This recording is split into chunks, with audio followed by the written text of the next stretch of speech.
Hola, mi gente, and welcome to Stays Crunchy and Milk. If you have questions or comments, queries, statements, or otherwise, we have multiple ways to be reached.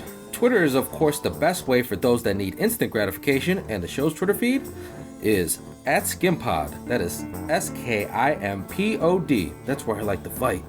For the more patient amongst you, the email address for the show is podcast@stayscrunchyandmilk.com. That's crunchy being spelled with a K. We're available via Apple Podcasts, Stitcher Radio, TuneIn Radio, Google Play, Spotify, and a partridge in a pear tree. And of course the website, stayscrunchyandmilk.com. Please rate, review, subscribe, and share the show. And a band plays on here at SKiM, and to that end, we provide you a Podcast, a musical discussion podcast built on a hip-hop foundation, and you know what? It's dope. Our personal Twitters are Tatum216, Lunchbox2099, your host, the Internet's Tayrell713, and me? Well, damn it, I'm the real ODP. I'm off a tab of that synthetic sundown 45 minutes till the shit set in. Checking for the kid, I had to chin check him, big move, and we teach him big lessons over here. 2-4 coming heavy like we bench pressing, and I'm gonna deliver every time like a sent message. In the South, and I'm feeling like a pimp, you a simp. I don't feel bad for you, I ain't sympathetic. I just hit the peak, got the kids sweating. Out of town chick trying to tell her what a big red is. I'm a Kentucky boy to the death. Go and get it through your head until it's motherfucking embedded. She said that I'm full of myself. Go ahead and bust it open. I'ma show you what a big head is. Half of us ain't even got a whip and we trying to grip grain. First step is to go and get breaded. Hit you with the words of wisdom. New Balance on me while I'm searching for some. Trying to touch me out in public cause they heard I'm the one. I peel off my skin like when I get burnt in the sun. Self-conscious face blush with ease. Levi's put a taper on my dungarees. And I'm still on the block when it's 103 and humid in the city. But I'm sitting comfortably. Yeah. That's my man Jack Harlow. Louisville, Kentucky's own. That's off one of his earlier joints, Loose. That song is called Sundown. And I fucking love it. Just saw Jack Harlow dropped a Tiny Desk concert this week. And that is why he inspired me to spit his flows on this here show. But hello and welcome to it. It's Stays Crunchy and Milk, episode 386. And whatever happened to a lighter shade of brown? Killed one of them. I'm joined by my best friends, Tatum216. Hello. Lunchbox2099. AKA Knucklecluck. And my homeboy, the real ODP, back in the building, young Gabe. What's good? Not much. AKA Don't Xerox Gabe. That's what's up. Please don't die in 2016 after an 11-day coma. Man, it really took a turn when we found that out. You called it too. If people don't know what the hell we're talking about, we should explain. I randomly said, what happened to a lighter shade of brown? And we went to look it up, and before we looked it up, Tayrell was like, I bet one of them died. And sure enough, one of them died after an 11-day coma. It was like the last sentence in the Wikipedia too, or like of their main body. Like I'm reading through it, I'm like, okay, well they just broke up and they don't do it no more. But nope, that the last sentence was like after 11 days in a coma in 2016, my man died. I'm like, oh wow, that's fucked up. I shouldn't have that kind of juice. You know how we do it. This is week 2 of us using a new service. If you wonder what the service is, you're like, what the hell are they recording on? It's called Riverside FM, Riverside.fm, and it's pretty much a virtual podcast recording studio. We do this all via Chrome. It works really well. Trust me, if you heard last week's show, you were like, wow, everybody does sound crisp and clean, because it sends me some real good. It records everybody's audio for me. It sends me some good files in return. And if we are so inclined someday, we can. One of the things we could do with the show now going forward is we could live stream it to any and everywhere. We're not doing that yet. We have not had a good discussion about that, but it's possible. So maybe one day the patrons will get a live show, or us doing this live for them. And I think that's pretty. I think it's pretty swell. So far, so good. We will ride out with this for the time being. Let us know what you think. If you are like, hey, that sounds good or it doesn't sound good, please give us a heads up. That'd be a real friendly of yous. But let's hit the ground running. You know how we do. get your little news, get your little chatting, a little amateur ass on, and we head out the door. So let's get to it. This is from the good people over at SKiM. This is by Sam Allard. DeWine says when Ohio maintains 50 COVID cases per 100,000, health orders will be revoked. Unlike many a Republican governor in this country right now, and the vast majority of the South, Mike DeWine is doing something sensible again with COVID. Maybe he only show out in March when it comes to COVID. Because here we are back in March again, and he's making a sensible decision. On the 1-year anniversary of Ohio's war with the novel coronavirus, Governor Mike DeWine appeared for a stateside press conference and implored Ohioans to continue to wear masks and get the vaccine as soon as they are able to do so. Alternating between wartime and distance running analogies, DeWine said that victory was just around the corner.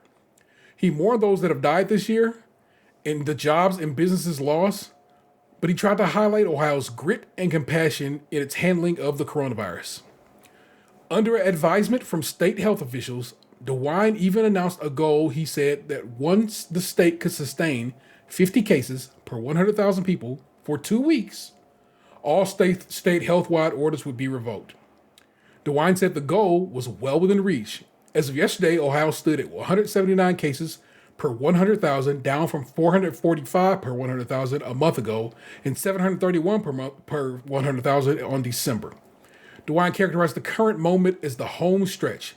These are the last few miles of what has been a grueling marathon, he said, and promised that if Ohioans dig even deeper by continuing to wear masks and getting the vaccine, normalcy will soon be restored. He painted a picture of a spring with proms and graduation ceremonies and summer with fairs, festivals, and baseball. The more people who get vaccinated, the higher the capacity will be at event venues, he noted. Our way back to normal is by continuing forward, he said. DeWine's message stands in contrast, that's what I was just saying, to Texas Governor Greg Abbott, who this week lifted the state's mask mandate and ordered the capacity limits of all businesses be restored to 100%. He just said, fuck it.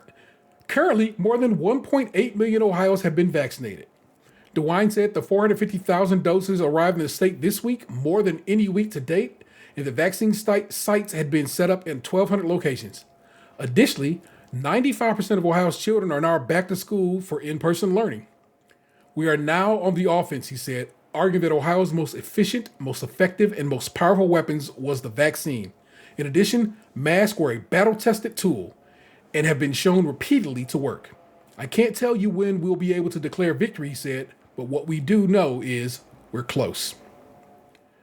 Again, I hate that his own party be fucking him up and taking away from his ability to do what he needs to do.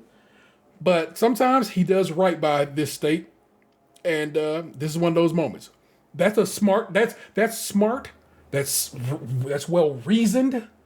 That makes sense as what you would do for, you know what I'm saying, to say, okay, at this point we can, pull back restrictions and so forth.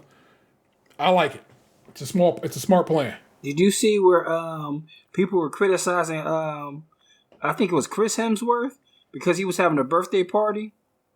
And nobody Thor? Huh? Yeah. Thor? He was having a birthday party, but he lives in Australia. Where he good. Yeah, where things have been nipped in the bud because people wear masks and people quarantine. And it's like, yeah, I thought that was pretty funny. I went to a bowling alley last Saturday for a couple hours, and the whole entire place was packed. Like, they didn't space out lanes, so like every single lane had people on it, and maybe 5 people in the whole thing were wearing masks. Like, everybody was just in there, just maskless, yucking it up. Like, no one cared. The staff had masks on, but they didn't bother to try and, like, police anything. And the only time they asked you to put the mask on was, like, if people were approaching the counter. But otherwise, like, they didn't care. Like, the masks were all off everywhere. I saw, like, I'm not even kidding, like, literally maybe 5 people in the entire bowling alley had masks on. This is right down the street from T's house. Mm. Like, right down the street? Like that one? Madison Lanes. Okay. I had never been there before. I didn't even know it existed. Like, my buddy was... That's where Xander had his, like, what do you think, Gabe? 8th birthday there? Yeah. Yeah, somewhere around that ways. Sounds yeah, right. like I didn't even know the place existed, but like my buddy, I thought it was just gonna be like a quick little get together with a few people, and like I hadn't seen some of those people in a couple months, and then like I needed to get him the trophy from the fantasy football league because I won last year, but I lost this year, so he needed to get it to the new champion, and I didn't know when I was gonna see him next, so I went there, and I hadn't bowled in a year, and I can tell you right now I am not good. Taking a year off, putting on a bunch of weight, and not bowling does not mean that you can just stand back up and start bowling again. But yeah, I was shocked. Like, you know, I'm at the point where I don't give a shit. But like standing in there and just seeing the amount of people that like just overall didn't give a shit about it, like weren't even hiding it, like.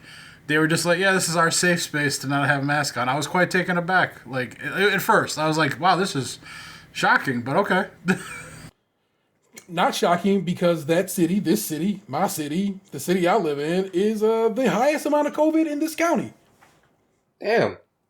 That all makes perfect sense. You know, highest amount of COVID cases in the county, and got a whole bowling alley full of motherfuckers like, fuck it. So, there you go. Yeah, like, I don't know how many lanes were in that place. People. But it was literally like I know, like, so our bowling team didn't bowl this season, but I get like email updates about like the policies that like that bowling alley is putting in place, and I know like they have it spaced out to where like there's a lane in between each team and shit like that, and they all have to wear masks while they're bowling and everything. This place did none of that. However many lanes were in that alley, there were like 5 people on each one of them lanes. So, like 5 times however many fucking lanes. That's how many people like, weren't not wearing masks in a closed quarters. Were they all white? No, I mean the majority of them, yeah, but like the younger crowd was not white. Like there was a group of high school kids next to us, and like half of them had masks on the whole time. There was like a couple older white ladies down a couple lanes away that had masks on. But it was mostly, like, middle-aged white people up in there, and, yeah, none of them had masks on.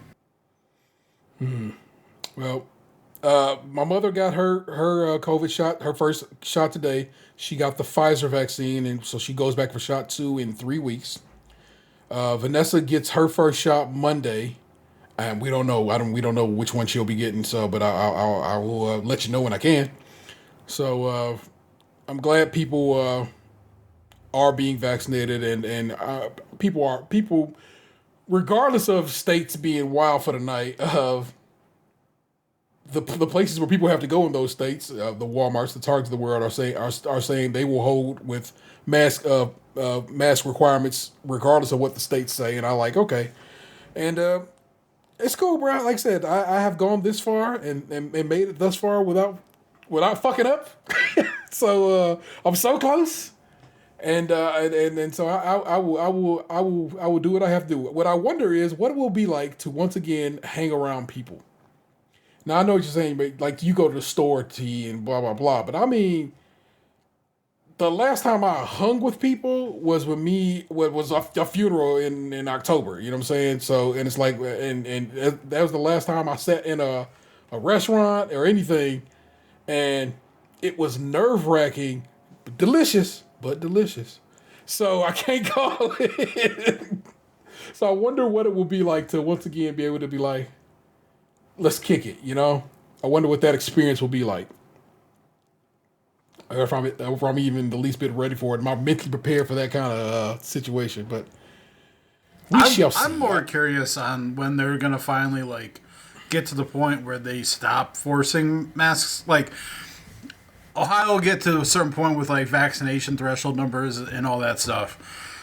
But at what point will then the businesses not require masks to enter anymore? Because like I have no problem wearing the mask while this is going on, but I have no desire to continue to wear this mask for the rest of my fucking life. And so like if I get vaccinated and I'm good, I don't want to have to continue to wear the fucking mask for 3 more months to Walmart. Like, it's not a life I want to live. I kind of, a part of me likes the comfort of the mask. I don't know. I mean, I haven't gotten a flu or gotten a cold really this this season, so I might make masks part of my life.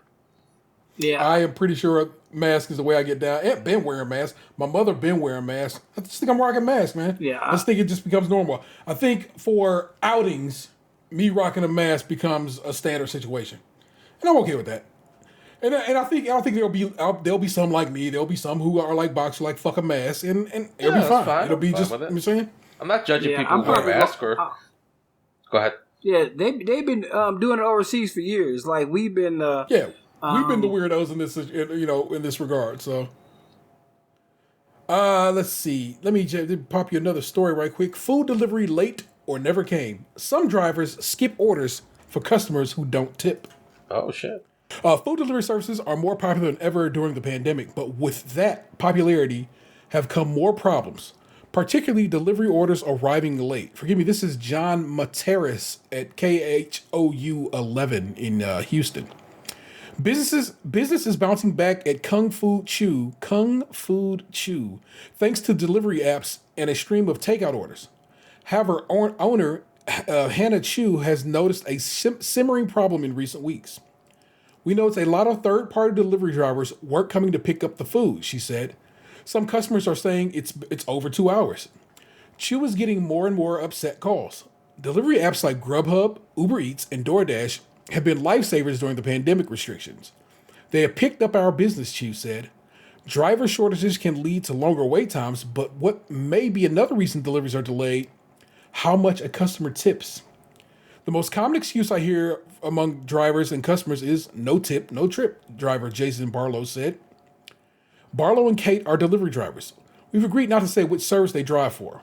Both said if it appears an order has no tip, it may sit for as long as 30 minutes. If I see an order coming through that has no tip on it, I would decline that order, Kate said. It will be offered to the next closest person, and that person can choose to take it or decline it. Drivers are not told in advance how much tip a customer is going to tip, but they say if an order shows it's only going to pay 3, 4, or 5, they will assume they are not tipping and may pass you by. Sometimes it's not even worth it if you just work for free. Delivery services show you a suggested tip on their app. Jason and Kate suggest you be generous because you will be more likely to get your food faster. I'm as frugal as anyone, but when it comes to restaurant servers or drivers, this is the one case where you should open your wallet a little bit more and help them, and so you don't waste your money. So that is a story, and I'm just like, yeah, I feel like everybody on this show is very much pro tipping, and I think we tip. Well, we tip well. I'm like against the concept of tipping in general. Just pay people livable wages, so I don't have to fucking figure out how much to tip people. That's my stance. Assuredly, I know assuredly that we are all for a living wage, but because we do live in a society where tipping is a thing, I know we all tip and we tip well. I tip when I know what it is. I know a lot of servers though that like don't want tipping to go away because they make more money with tips than they would with a livable wage. Assuming the business is not COVID stricken. Yeah. They probably should keep tipping for strippers. They should pay those strippers a living wage. Yeah. That's one industry where I agree with that. What am I going to slide in their G-string? Nothing. A comment card. I appreciate less booty you showing slapping, me your please. asshole. I don't like violence. But like, yeah, it'd be like with like the emoji scale, you know? Got like a frowny face, like just a stern one, a happy one. How would you rate your horniness based on the stance? I said I wouldn't be able to use my Supreme money gun on them if we can't tip.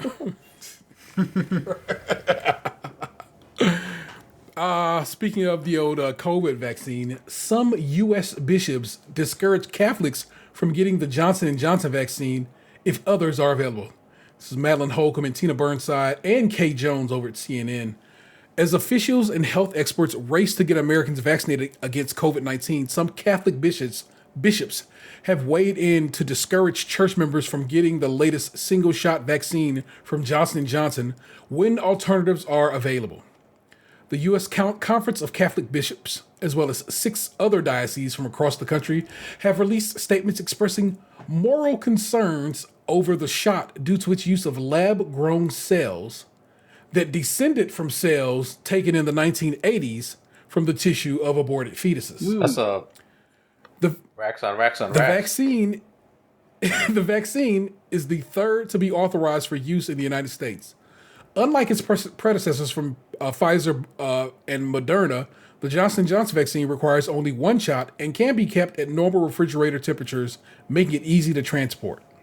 I like to put the fact out there that the Moderna vaccine can also be transported in a regular situation. It's the Pfizer one that has to be kept in like a deep freeze. Health experts have cautioned that Americans should get the vaccine they are offered. If people are offered the Johnson & Johnson vaccine, they shouldn't say, I don't want it, Dr. Paul Gopfert, director of the Alabama Vaccine Research Clinic, said last month. We are not in a scenario where we can pick and choose vaccines.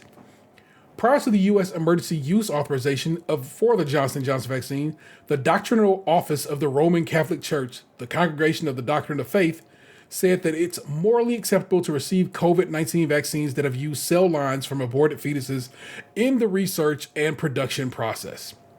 The new statements from the conference bishop is at odds with a note approved by Pope Francis, who received the vaccine in January. The December notes said that the use of such vaccines does not constitute formal cooperation with the abortion from which the cells used in production of the vaccine derive. In a statement, CNN Johnson & Johnson said, we are proud to bring our COVID-19 vaccine to the world and to contribute to the ending the pandemic. Our single-shot COVID-19 vaccine uses an inactivated, non-infective adenovirus vector, similar to the COVID-virus. The codes for the coronavirus spike S protein, and there is no fetal tissue in the vaccine. We are able to manufacture hundreds of millions of doses using our engineering cell line system and look forward to delivering those doses around the world and help meet the critical need. The White House on Wednesday pushed back on the statement from the Conference of Bishops.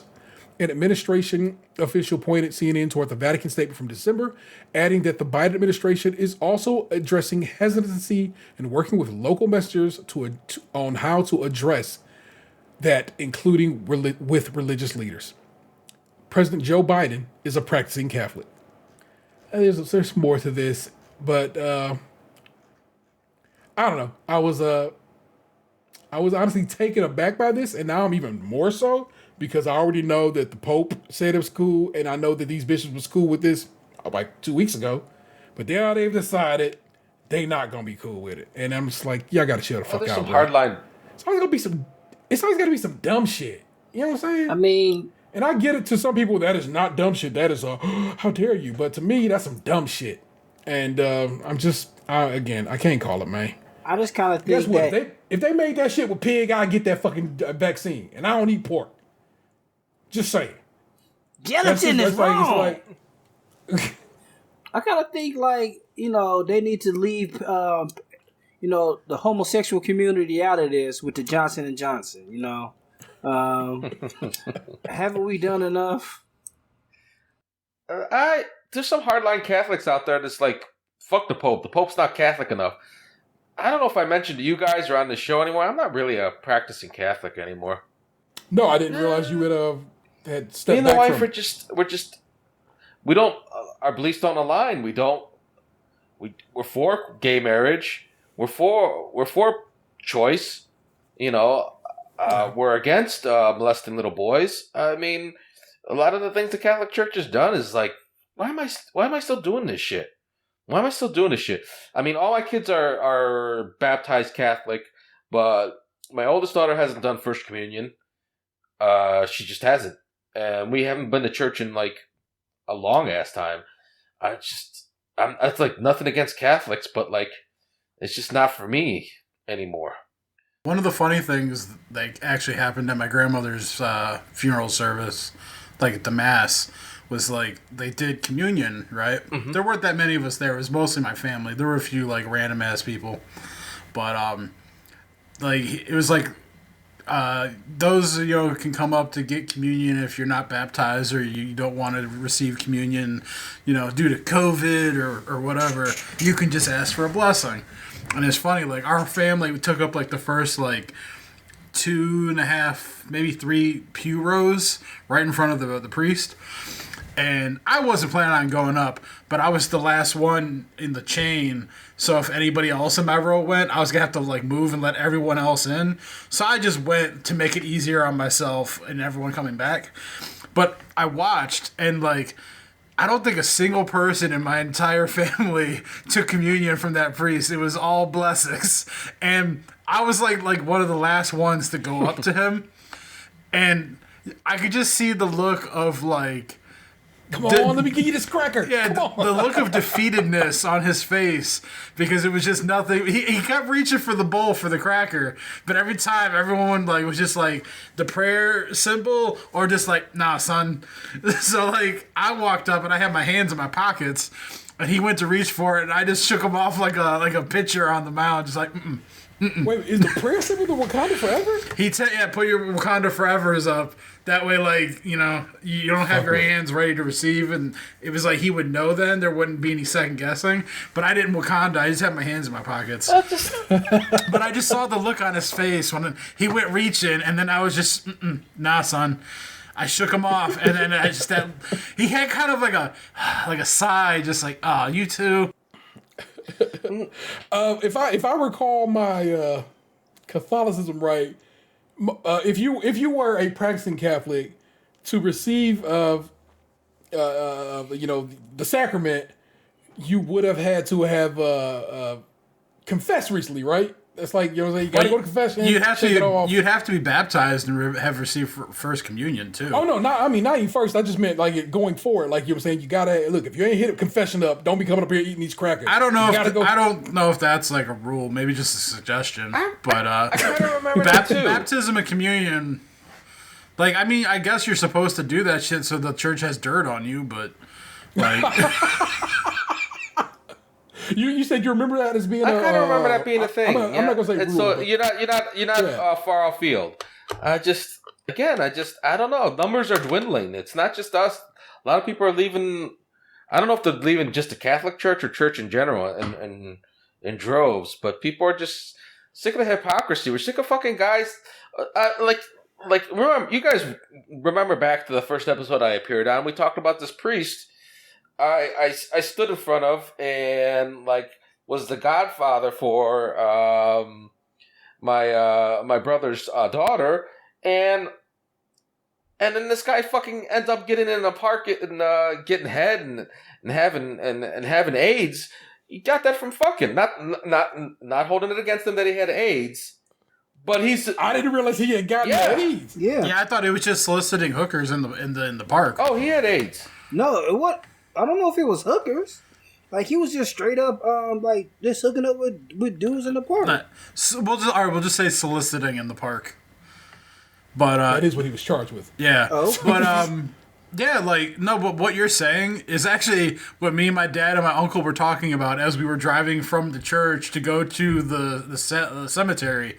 Because, like, during the Mass, like, you know, they do their normal story time where they read some parable or something, and you're supposed to think on it and take the lesson from it and shit. And the lesson was, like, God's a shepherd, and he has 100 sheep, but then one of those sheep gets lost. God loves you so much that he would go get that lost sheep back. You have to think about that. You can't just lose your lost sheep. You have to reach out to those who need help. And I'm like, wait a minute. God's a shepherd, which means that sheep are his product.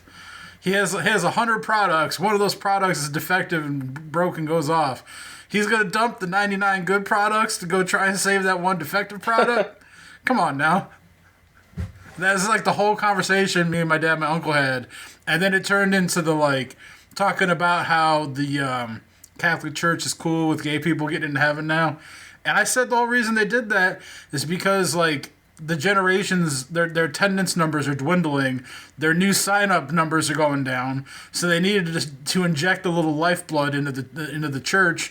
And what better way to hop on the new gays cool train and, like, you know, they're getting married now. They're adopting kids. Let's let them into heaven now. You know, we need to get these attendance numbers back up. Because, I mean, like, how could you go thousands of years with it not being cool, and now all of a sudden one random-ass old dude throws on a robe and it's like, you know what?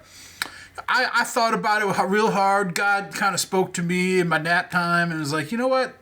Let's let the gays into heaven. You know, I think it's time. Like Terrell said, though, he's like, it's not that they stopped hating gays. They just said, oh, we don't hate the sinner. We hate the sin. And it's like, you're trying to say their existence is a sin. It's okay if you're gay, as long as you don't do anything gay, like marry somebody of the same sex, or have sex with someone of the same sex. Check out a book from the library. Or fall in love with or wear glasses and clean your bathroom. No, it's okay if you're gay, as long as you don't do any gay things, like marry someone of the same sex or fall in love with someone you're actually attracted to. Like, come on, get the fuck out of here. Or wear a vest or have a clean house. I mean, what it is, like I said, people who are are believers in the faith are to believe that the Pope is the representative of God in the form of man. And so if he say it's cool, then that's as good. That's as good as God saying it's cool.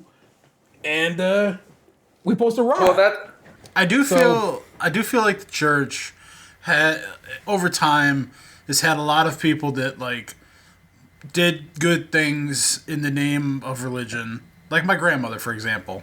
Yeah, but I also feel like the Institute of Religion has had a lot of fucked up corruption that gets glossed over and uses people, you know, in the name, like with the guise of doing good, more so than like actually does good.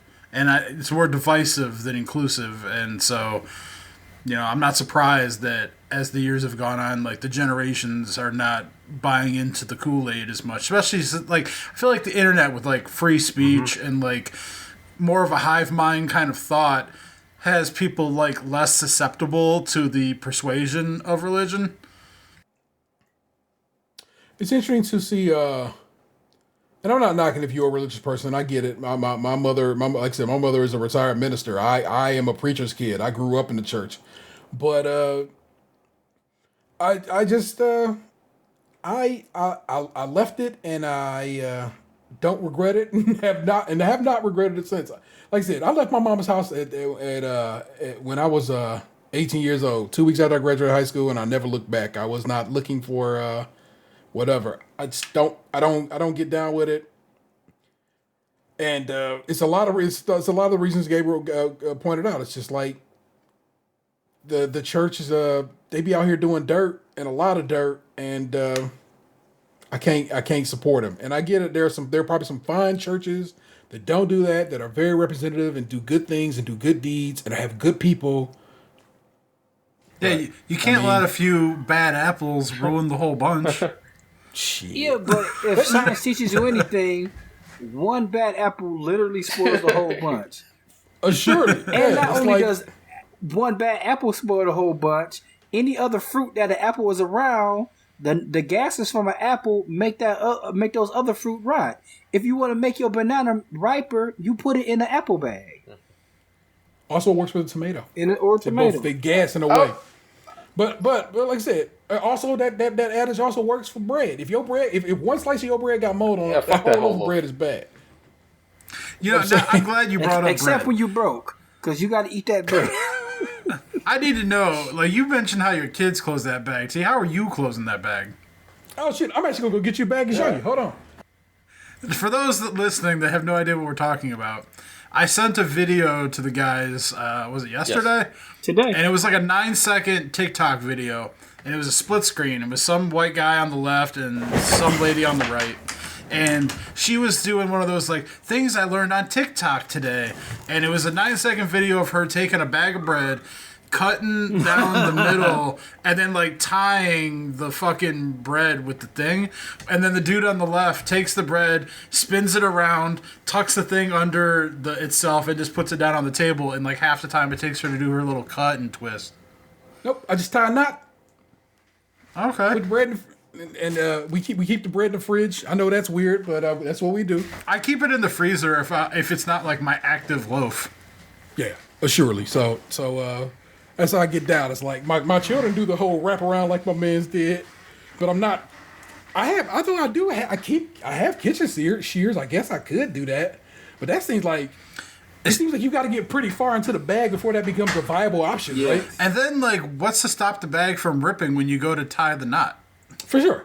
So, you know, I literally grab it, I spin it, and I tie a loose knot because I have in the past tied tighter knots and have had complaints from you know, my other housemates. Like, you tied that knot too tight, Dad. I had to tear the bag of bread open. Yeah, I just keep the twisty tie or the little plastic clip thing. So when I'm done, I spin it, get like just as much air out as I can. I put the clip or the twisty tie back on, and then I tuck the end of it underneath itself and have the bread sit on it. Very good, very good. All right, couple more stories, and then we will keep it moving. Only one Republican voted in favor of the George Floyd police reform bill, and he did it by mistake. It's by Tory Threadcraft over at okplayer.com. The House of Representatives passed the George Floyd Justice in Policing Act by a margin of 220 to 212. On Wednesday, the United States House of Representatives passed the George Floyd Justice in Policing Act, a reform bill banning chokeholds, altering qualified immunity for law enforcement officers. The bill was passed by a margin of 8 votes, 220 in favor and 212 against. One vote in favor of the bill, that of Republican Representative Lance Gooden, was apparently cast by mistake. I accidentally pressed the wrong voting button, Gooden said in a now deleted tweet, and realizing it too late, I have changed the official record to reflect my opposition to the partisan George Floyd Policing Act. The bill will also ban no-knock warrants in certain cases, mandate data collection on police encounters, and attempt to prohibit racial and religious profiling. The bill includes a section that would redirect funding to community-based policing programs. The House passed a... I'm sorry, I thought they were banning chokeholds too. Did I miss that? They did. I said that earlier in the thing I was reading. Yeah, a reform bill banning chokeholds and altering qualified immunity for law enforcement officers, in addition to the other. The House passed a similar bill last year, but the legislation was struck down in the Republican-controlled Senate. This year, Senate Democrats, who need to sway at least 10 Republican members to pass the bill. Joe Biden praised the legislation in a statement. To make our community safe, the statement reads, we must begin by rebuilding trust between law enforcement and the people that are entrusted to serve and protect.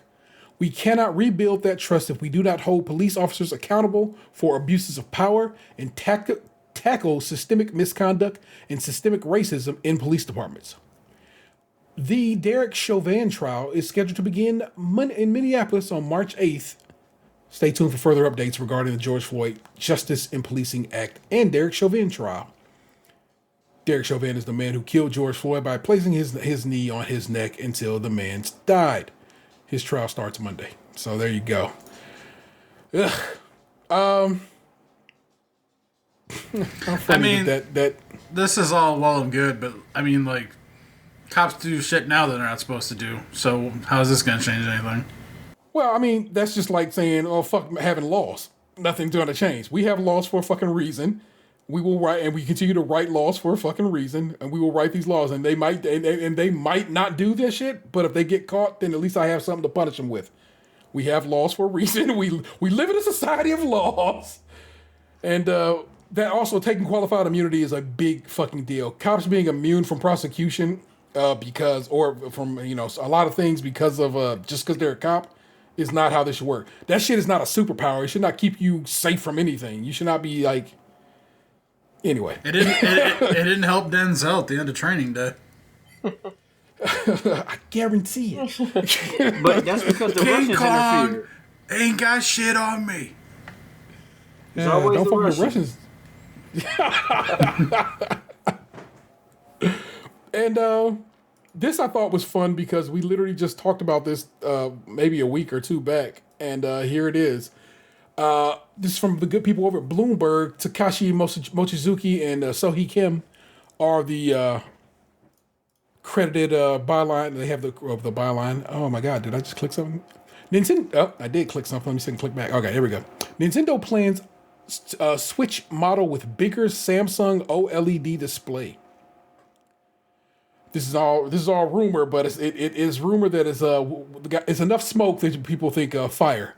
Nintendo Co. plans to unveil a model of its Switch gaming console with a bigger Samsung OLED display this year, hoping the larger touchscreen can prop up the demand in time for the holidays. People familiar with the plan said. Samsung Display Co. will start mass producing a 7-inch 720p resolution OLED panel as early as June, with an initial monthly target of just under 1 million units, and said to people who asked not to be identified discussing internal matters.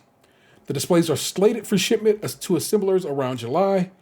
The people said representatives for Nintendo and Samsung Display declined to comment.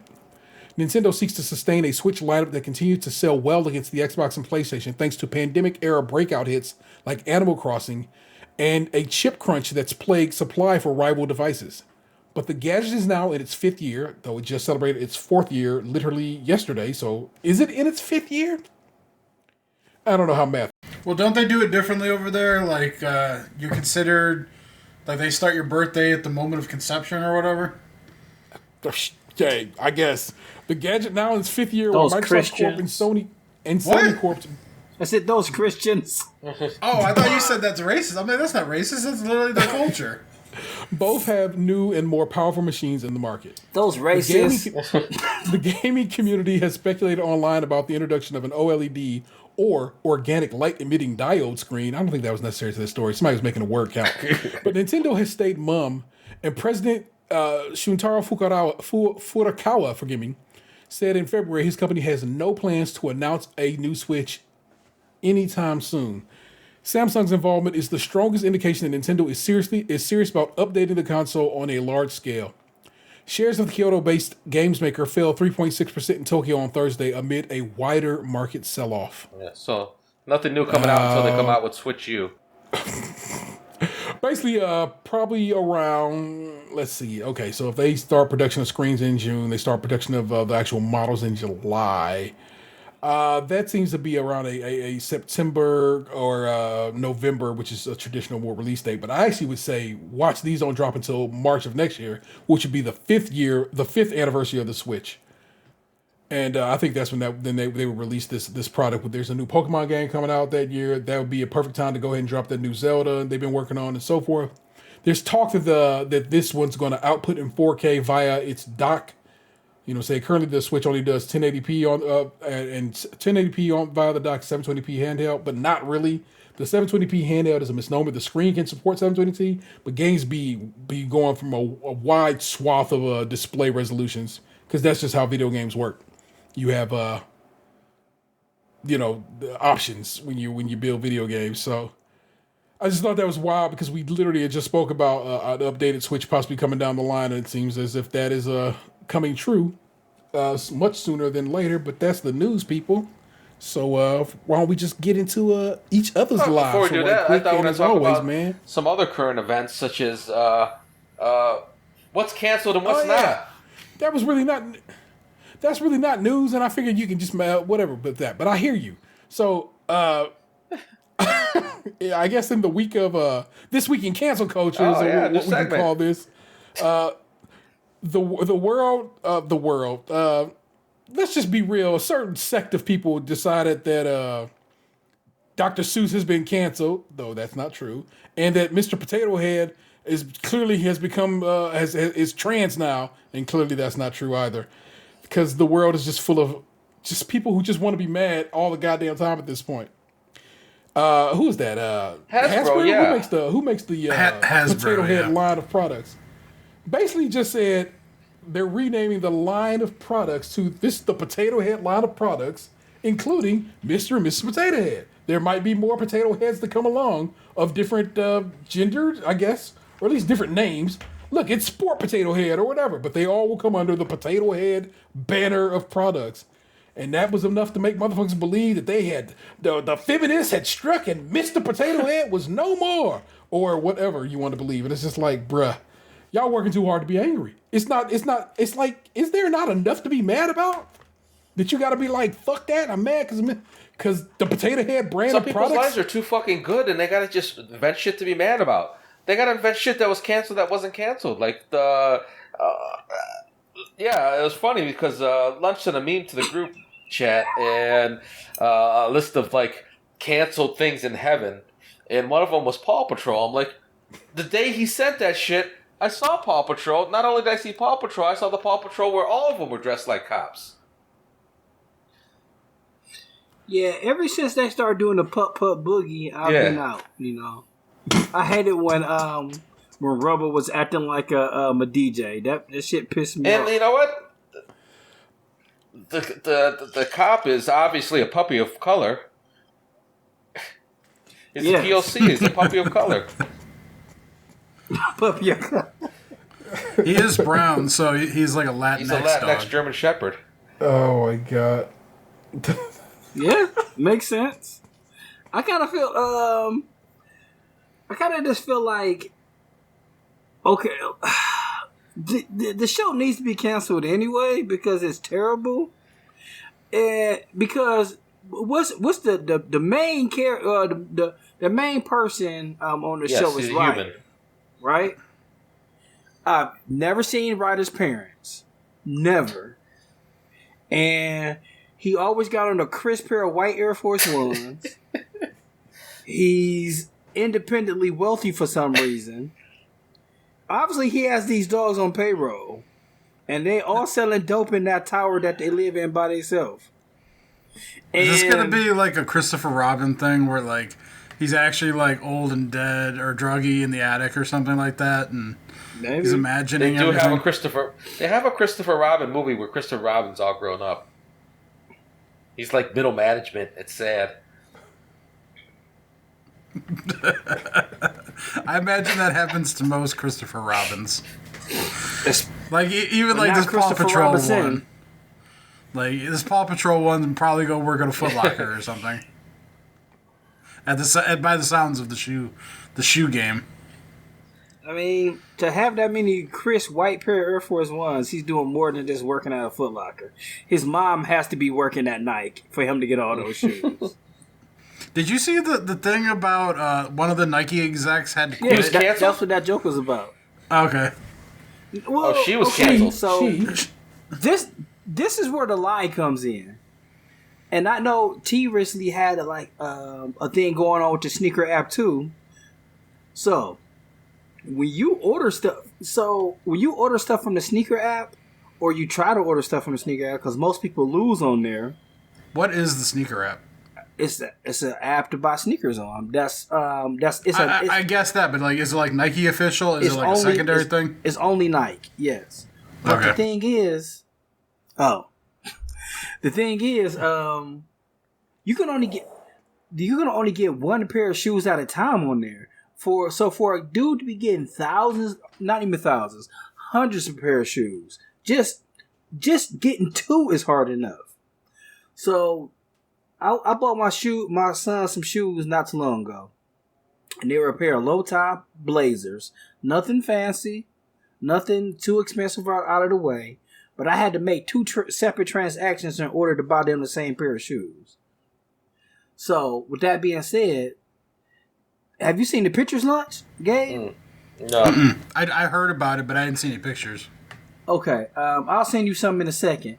But this little dude is sitting like in his driveway or a storage bin with literally hundreds of pairs of shoes, or lots of shoes. I'm not going to just say hundreds or nothing like that. I'm not going to be outrageous. But more than two is more than you can get on the sneaker app. Yeah, he was running a business. He had a specific resale business for this. But with that being said, that's where the lie comes in. You can't get more than one pair of shoes on the sneaker app. His mom had to be giving him those shoes. Yeah. For you to be getting auto shoes in a variety of sizes and stuff like that. There's no way you was getting them off a sneakers app. There's no way at all. Sneaker app doesn't work like Amazon, where you can just make a selection, drop a bunch in your them damn. So University Blues is hype. Like an executive wouldn't have the cachet to just be able to skim a piece of inventory here and there. Well, that being the point. So the problem being this. Well, as it was, he spent $120,000 on her credit card to buy shoes and then flip them.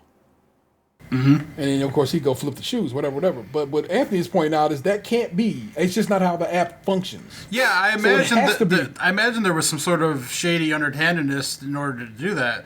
Because, like, I imagine, like, when they have these shoe drops, they're probably randomized cues, right? Yeah. Yeah, it's like that top shot. Exactly. And Yeah. it's like so many people hop onto those things. For you to have won that many is unrealistic. It's certainly mathematically possible, but highly unlikely. So that had to have been some sort of backdoor thing. But what I'm saying is, like, if she's an executive at Nike, is that really that big of a deal? I think it's a big of a deal if her son is selling them for markup, maybe. But if she was just giving her son shoes, would that be a big deal if he wasn't selling them?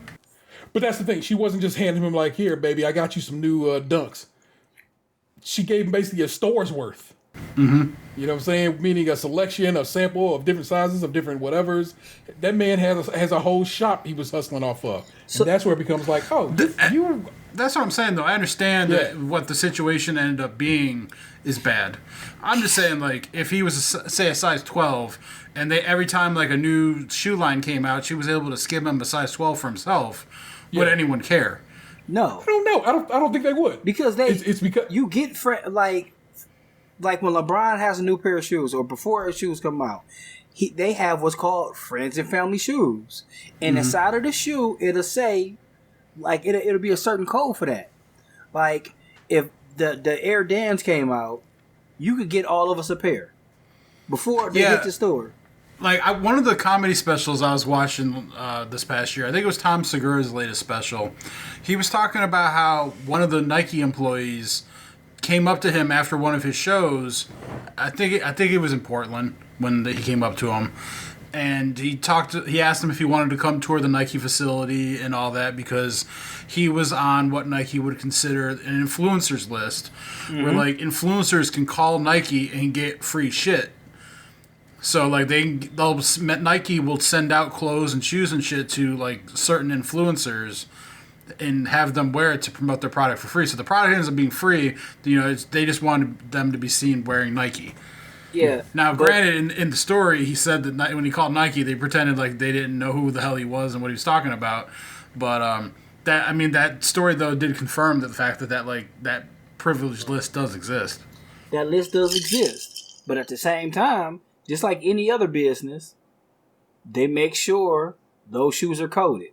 So, like, if you look inside of any pair of your Nike, you'll see a barcode in there. You'll see that little thing in there. So yeah, like, I look in, like, that pair of black shoes that I wear to, like in the winter, like, just those flat black ones, and I see, like, the barcode and the date and all that.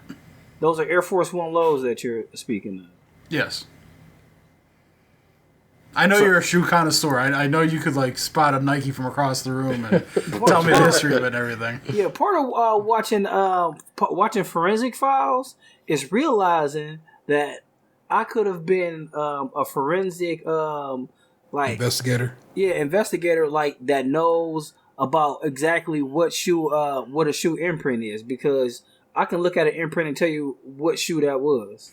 I learned something the other day about dead stock shoes, and, like, the one shoe that had, like, stars in the bottoms, where, like, they can tell how used the shoe was by how many stars are still showing or something. Yet again, those are Air Force Ones. On the back of the Air Force One, it's little stars, and when you walk, what you create what's called heel drag. And when it starts, the smoother it is, the more stars that are missing. But amazing. Yeah, those are Air Force Ones. Yeah, my aunt just sent me a pair of those were Blazers. Blazers. Yeah. I was about to say something. They look like University of North Carolina colors. No, the ones that he sent me these Christmas color Blazer joints, and I just immediately copied it because my kid likes shoes. I was talking about the one that you held up to the camera. Yeah, that's the Carolina blue Jordans. But he sent the other day, and I got them. They came in the other day, and they were way nicer than what what I thought they were going to be. I thought they were just going to be like some green and red shoes, but them hoes is like they have fur on them and it's a beautiful leather. They have a little snowflake motif in the leather, and it's very nice, very very lovely pair of shoes. I will. I'll put it here in the. I'll put it in the Instagram chat, so I'm not causing text messages to pop up. But yeah, I'm not a sneakerhead. I just like sometimes my kid will be like, "Hey, I want these shoes," and I'm like, it's my kid, man. He don't ask for. He literally in this life has not asked for much, and so I'm like, yeah, I'll try to get you some shoes. And it's like I always holler at Aunt, be like, "Look, man, if you could be on the lookout for these," and I'll try to get in the app myself and blah blah blah. And that's even why I have the sneakers app. My size shoes ain't in them bitches. My kid's size shoe sizes is what's in the sneakers apps, and it is it's just not fun. Yeah, having size 13 feet, man, it is rough when it comes to buying shoes. Yeah. So there was definitely no way I'm ever going to get some fancy ones because it just don't work for your man. But see, that's part of what's. I mean, we can stop talking about this after this, but that's kind of what's ruining that part of sneaker culture because, like, with COVID being what it is right now, less and less people are going to stores. So therefore, in order for you to get even something not quite basic, like for example, the perfect example was those Air Force Ones that you got for your son. Mm-hmm. Now those weren't Jordans, they weren't Yeezys. Of course, Yeezys aren't Nikes, but they weren't anything that I would have been like, if you would have asked me this like 2 years ago, I'm like, nah, no problem. You could get those anytime at whenever they came out. Yeah. But the fact that you have to go through the sneaker app and like you you have to go to these like online and then online crashes within minutes. Sneaker app crashes within minutes sometimes. So it's just making it hard just to get regular shit now. And that's we were talking about that also a couple weeks back when we were discussing how trading cards, actual physical trading cards, not the blockchain Top Shot Jones, are a thing that's basically impossible to get right now. Everybody's stuck at home. Basically, it's just like, fuck it, I'm taking up collecting and selling shit. You know what I'm saying? And so, like, I buy records. I'm a record guy. And oftentimes, like, a record go up and it be gone before I even had the chance to, like, click the button. Now, I'm pretty good at it. Like I said, I know. Look, you want to know the trick? I'm telling you, I'll put you on the trick right now. Assuming you're not fighting bots. Trick is this. Set you an alarm for 2 minutes before that bitch is supposed to go on sale and just start clicking refresh. I'm telling you right now, it works like a champ. I'm a man who had a PlayStation 5 day one, Xbox Series X day one, wild amount of records. The record I just brought up to discuss was is Blonde, Frank Ocean's Blonde. I bought Frank Ocean's Blonde when he put it on sale on his website in 2016. That record goes for these wild prices on Discogs. Discogs being a place for people, a vinyl, a resale site that makes me go, because that's why people always buy Blonde. They buy Blonde bootlegs because they can't buy the real one. So right now I'm looking at Discogs, and the lowest price copy of Blonde, forgive me, let me flip it the other way. The lowest price copy of Blonde currently on here right now is $472. They claim it to be mint. I don't know if it is. The highest price copy of Blonde, also mint, perfect condition, steel seal, no crease, bends, etc. Have the OG invoice if you'd like to see it. $10,000 is what this motherfucker is asking for. No one's gonna buy it, but that's the point. The fact that the valuation can go from between $400 that's your low end, up to 10 stacks at the high. It's like I said, this is just everybody being their ass at home and thinking, fuck it, I'm about to sell records or I'm about to flip things or sell cards or whatever. And it's just, it's a wild one. Well, part of it too is like the inherent and built-in inflation of money. Because like, think about like buying a house, right?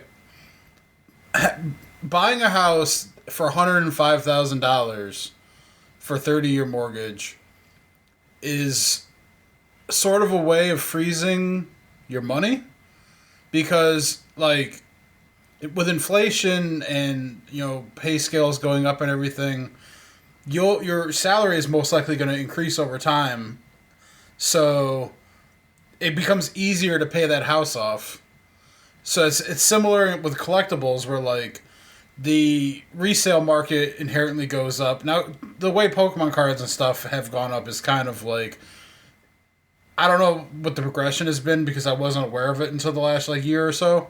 But to think what they cost back in the day to what they're at now, like PSA 10 Charizards going for like $300,000 or some shit like that. That's insane. That's not just money inflation. That's people like with a lot of fucking money to blow. But also the way these internet influencers work, it does help to drive the market. Because you go on YouTube and you get an algorithm feeding you videos of just pack rips and all this excitement that you want to be a part of. And then people with money to burn just start throwing it around and shit. So for someone to have a record like that, I could see why they'd want to throw it up for $10K and just hope that like someone gets desperate enough to bite. Yeah, because who knows? Somebody might just be on that shit. Like they might have got a bonus at the office that was like, fine, I'll throw it. I've been wanting this blonde record forever, I guess, and there you go. So. Yeah, I mean, think about the people spending hundreds of thousands of dollars on these NFT like NBA Top Shot moments. You'll never be able to hold that shit. It's literally just zeros and ones on a server, but you have like copyright claim to it essentially, but you'll never be able to touch it. All you can say is that you own it. But they'll spend all that money on something digital. Whereas like this record, like that person who has that record can mail it to them, they can hold it, they can play it, they can do whatever the fuck they want with it. They can burn it. Fair point. So basically cancel culture is not real. No, Paw Patrol isn't canceled. No, it's not. No, the potato heads aren't canceled. Mr. and Mrs. still live on, still out there doing the damn thing. But Kyle, you can read all the Dr. Seuss you want. You can read all the Dr. Seuss you want, with the exception of 6 books that they said they will not publish anymore because... You can even read those 6 books. They're still out there in circulation. I'm simply saying you can find them. You'll simply not be able to get fresh copies of them. And I don't know why you'd want fresh copies of something that has been seemingly proven to be racist. I'm not saying Dr. Seuss was a racist his entire life. Dr. Seuss just was Dr. Seuss more than likely was simply a product of his time. You know what I'm saying? I'm not saying that whatever, but I think a guy who writes children's books who eventually, because that's what it became. He was an artist of a sort who eventually became a children's book writer. You know what I'm saying? Roald Dahl, Charlie and the Chocolate Factory wrote a bunch of wildly racist and sexualized shit. Yeah, it's like what's that? The snozberries taste like snozberries. Tastes like snozberries. Yeah, snozberries are balls or testicles. Yeah. So it's just blew your mind, didn't I? I knew that shit. Who ever heard of a snozberry? But I mean, first of all, not a lot. You can tell by the way people are responding. They're like, "Oh, you're canceling Green Eggs and Ham. Oh, you're canceling Cat in the Hat." You just told on yourself right there. You don't know those 6 books that they took out of circulation. You didn't know those 6 books. You didn't give a fuck about those 6 books. You just wanted to defend racism. Hey, let's see if we can find the 6 books. I don't know them. I think I did read one of them. I have one of them. I don't even know all the books. Is it the Mulberry Street one? No, the something about the zoo one. I don't even know Dr. Seuss out of like Horton Hears a Who and like Cat in the Hat and Grinch. 6 Dr. Seuss books will no longer be published because of their use of offensive imagery, according to the business that oversees the estates of the children's author and illustrator. This is by Jenny Gross. So they weren't even banned; they were just a decision by the state. Yeah, this is Jenny Gross at the New York Times. In a statement on Tuesday, Dr. Seuss Enterprises said that it had decided last year to end publication and licensing of the books by Theodore Seuss Geisel. The titles include his first book, writing under the pen name Dr. Seuss, and To Think That I Saw It on Mulberry Street. I remember that book. I remember that book too. And If I Ran the Zoo. Also, I remember that book. These books portray people in ways that are hurtful and wrong, Dr. Seuss Enterprises said in a statement. The business said the decision came after working with a panel of experts, including educators, and reviewing its catalog of titles. Mr. Geisel, whose whimsical stories have entertained millions of children and adults worldwide, died in 1991. The other books that will no longer be published are McElligot's Pool, On Beyond Zebra, Scrambled Eggs Super, and The Cat's Quizzer. Not Green Eggs and Ham. So nothing hot in the streets. Yeah, no, trust me, I've never heard of McElligot's Pool, On Beyond Zebra, Scrambled Eggs Super, or The Cat's Quizzer. I've never heard of I don't think I've heard of any of those books. Yeah. And to think that I saw it on Mulberry Street, a character describes a Chinaman, has lines for eyes, wears a pointed hat that carries chopsticks and a bowl of rice. Editions published in the 70s changed the reference from a Chinaman to a Chinese man. And if I ran the zoo, 2 characters from the African island of Yurka are depicted as shirtless, shoeless, and resembling monkeys. The school district in Virginia said over the weekend that it had advised schools to de-emphasize Dr. Seuss books on Read Across America Day, a national literacy program that takes place each year on March 2nd, the anniversary of Mr. Geisel's birth. Research in recent years has revealed strong racial undertones in many books written, illustrated by Dr. Seuss, including, according to the statement by the district, Loudoun County Public Schools. I'm not going to read more of this article, but there really wasn't much left to read anyway. But yeah, it's some books that the company that makes these books that represents this man's legacy said, nah, them is fucked up. I ain't fucking with them no more. The company decided that. No one told them to do that. They, as a company, have constantly checked themselves and said, you know what? That Chinaman line, which they changed once, and now it seems like that seems kind of fucked up. So, I don't know.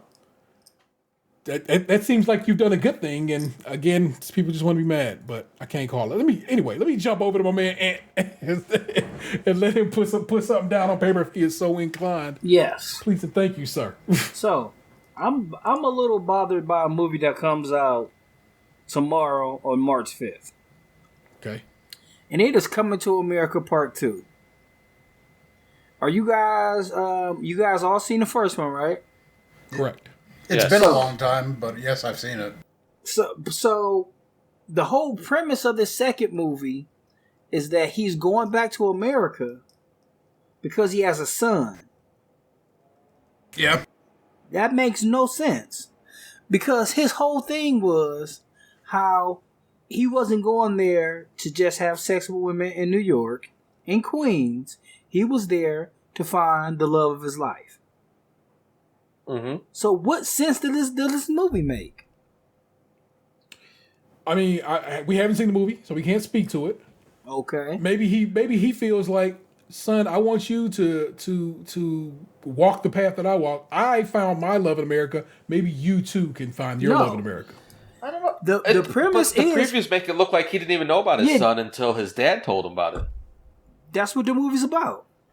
He got married. Yes. Did he have a son? Like you said, he had a son out of wedlock? Like, I mean, not necessarily out of wedlock, but he had a son with somebody else? Yes. Fuck that movie. How quickly he's convinced. Right, because the point of that, what was dope about Coming to America is he came to America, found the love of his life, and they would go forth to make a family. You know what I'm saying? Yes. Not that he randomly fucked off on somebody and had a kid he didn't know about. That's uncool. How would his dad know about it and not him? Maybe he was drugged and taken advantage of. He was royalty, people. Like, I sent you guys that Plan B TikTok earlier today. Maybe something like that happened. Maybe. I don't know if it was a Plan B in 1984, but but yeah, I'm just kind of disappointed in the premise of the movie because, the whole thing was this guy wanted to put his crown on the line to find somebody that he was actually in love with. Yeah. Like, that was the whole premise of the movie. It's just like, he wasn't there just to have sex, to sow his royal oats. He wanted to really find somebody that he was in love with. And I was just like, just to find out the whole premise of the movie is like, oh yeah, while I was, being a stand-up guy, I did let one nut loose. That does bother me. It's literally, like I said, and when they just decided not to show us that part? Yes. Maybe they got divorced, shortly thereafter, and then he has some, rebound nuts, and then he went back, if he got divorced, then that also ruins the probably. Plus, hey, if Sexual Chocolate is still performing after 30 years, we can't make fun of them anymore. Hold on. That's the They lasted longer than Lighter Shade of Brown. That's the Randy Watson experience. Give it up for Randy Watson. Randy Watson is still doing his thing. 30 years later, we can't make fun of him anymore. There's an oral history of Soul Glow right now on Rolling Stone that I kind of want to read about the song Soul Glow. Mm-hmm. So, I mean, that's something I wouldn't mind looking into. So, yeah. But yeah, you quickly made me say fuck that movie, didn't you, man? Damn. I mean, it's been something that's been on my heart for like the last couple of weeks, and like I was, talking to my girlfriend about it, and every time we see the commercial, I'm like, that movie makes no sense to me. Where you see a commercial for this at? Like every time, like you turn on Amazon Prime. Yeah, like when I open up the Fire TV, it's like on the homepage. That's how I knew that it was coming tomorrow. That it was coming to America. Here's the problem I have with March 5th for those who are hearing this in the future. It's a perfect movie the way it is. It doesn't. Some movies do not need a sequel. I love The Big Lebowski. It's. I don't need to see the further adventures of the dude. I'm done. Did you ever see that movie with the Jesus? Did that ever come out? I saw the preview for it. I don't know. Spinoffs are different from sequels. Yeah.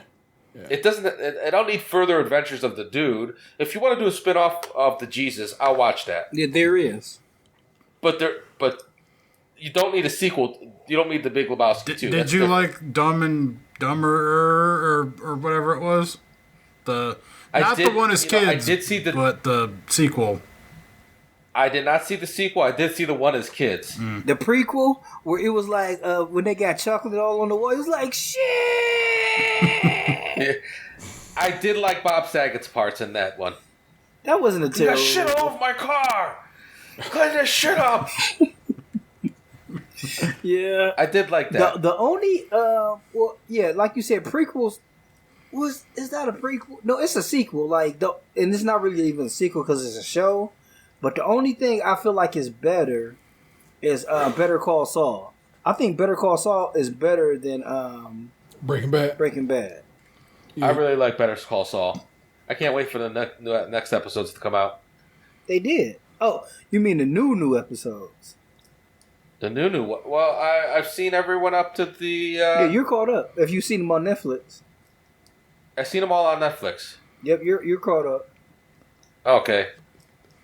God, they need to come out with the new ones. Me and the wife are really enjoying those. I have it in my watch list, but I haven't started it yet. I just finished Gotham the other night.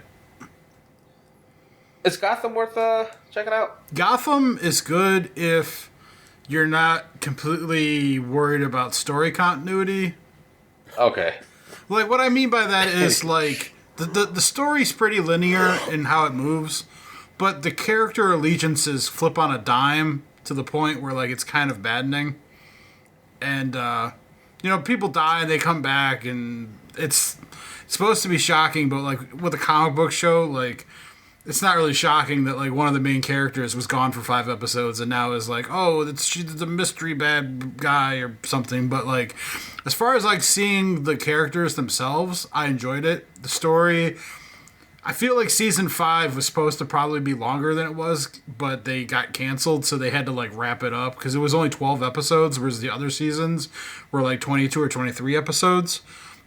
But overall, I do recommend it. I thought it was pretty good. I've been forcing myself to finish up Black Lightning these last couple days, and goddamn, does that show just make me want to, like, it infuriates me. Like, how can children be so stupid? Like, teenagers, man, it's like the decisions you make just baffle me. I think that's every CW show. Like, how can a guy tries to kill your father, and then, like, you still want to fuck him? Dickmatized is the thing, man. It reminded me of, like, a tweet I saw the other day where it was, like, some woman talking about how, like, some dude from jail was DMing her, and was she wrong to be interested? Well, Well, what's he in for? That depends. I don't know. I only saw the one tweet, but it made me Is it jail or prison? Jail or prison? It's a difference. I don't fucking know. I don't imagine he's supposed to have a phone either way, right? No, he's not. But no, I literally thought about that while I was watching the show. I'm like, they really is just telling me that some women do not give a shit what a man actually does. They just decide if they want to fuck him or not, and he can get away with literal murder as long as like they want him up inside the folds. I gave up on Arrow, another CW show, because it was like, is he killing or is he not? I'm not gonna kill. I'm gonna kill. I'm not gonna kill. Killing's too far. No, I shouldn't kill. Like, all right, I'm done. I gave up on, at some point. I think I gave up on Arrow in like season 5 or so. I couldn't stand Laurel as a character, and then when I found out she was coming back, I stopped watching the show completely. I stopped on season 2 of Arrow. I stopped watching The Walking Dead a while back. Yeah, when did you tap out of Walking? Me and my wife were talking about this today. I told her, like, a lot of people tapped out on Walking Dead the same time we did. Because we gave up when Negan was introduced. I gave up, like, the end of that following season. I gave up when Rick left. All right, wow, you lasted longer than I did. All right, so Anthony made it further than I did. I gave up. I think the last episode I ever watched was the one where Sasha turned herself into a zombie and tried to assassinate Negan as a zombie in the box. That was a good episode. I think that was like the season finale of that. Or I might be so wrong. Sasha dies. Yeah, she turns herself into a zombie to try and take out Negan. The shit. Whatever. Look, I'm not going to go. I tapped out. I don't care what happens. That's why I figured he didn't care. He just literally just said he's not watching the show anymore. Yeah, that was. I think that was like the Sasha episode was. I think the season when everybody came, like, you know how they come back in January. Mm-hmm. That was like one of those. But then that was her last episode, and she went off to Star Trek. Be on Star Trek. Yeah. Any show that you ever tapped out of, Taylor? Everything. I mean, I guess you say I tapped out of Walking Dead at the end of the first season when it really started diverging from the book. And I get it; it's supposed to be two different things. But I'm super into Walking Dead as a graphic novel, as a comic, and so I was just like, this is not for me. But I was going to ask you, have you checked out this new Superman show? Everybody's been talking about how good it is, and I didn't know if you guys either had checked out one of its. I think only a couple episodes are out so far. Yeah, but it's on the CW. I don't know how many times is the CW going to burn me before I say, no, I'm done. Did you CW? I'm just saying, people who seem to know, people are in the know, who seem to give a fuck about it, think that Superman is very well done. CW is the Ike Turner of networks. Yeah, you only got to hit me once. Oh, no. And I'm Tina. I keep going back. And they're like, I keep on come on, baby. I didn't mean it, baby. Come on. I got this new Superman for you. Yeah, I done kicked the arrow. I used to watch Smallville religiously. That was a show that I watched that I never finished. And then I was just like, how long is he gonna be little nigga Superman?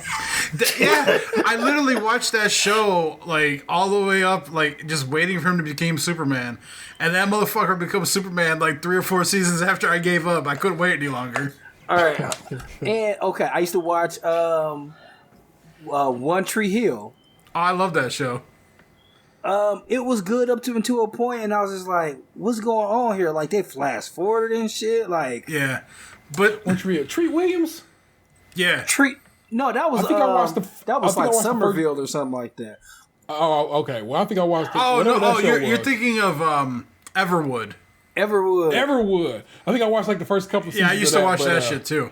But One Tree Hill is interesting because it's like, I think the only TV show that ever had a episode where a dog ate a heart that was supposed to be for a heart transplant. What's that dog doing in the hospital anyway? It was literally in the hospital, sitting there like next to somebody. The guy comes in with the heart transplant and drops the package, and it opens up and the heart rolls out. The dog's just like, out. That is just like what's that one movie? It was like, go ahead, dog, keep that throw up. Holy hell. Yeah. So you know what I'm hyped about though, man? They are currently filming right now. Why the Last Man for FXX. Oh, okay. And I love that book. And if you in fact, my partner bought me the omnibus, the hardcover omnibus for Christmas, and I'm super excited for the possibility of that show because FXX did a good job with Legion. They seem to really lean more toward the comic. That was another show that I was watching and never finished. So, well, there you go. Oh, you got me into Why the Last Man.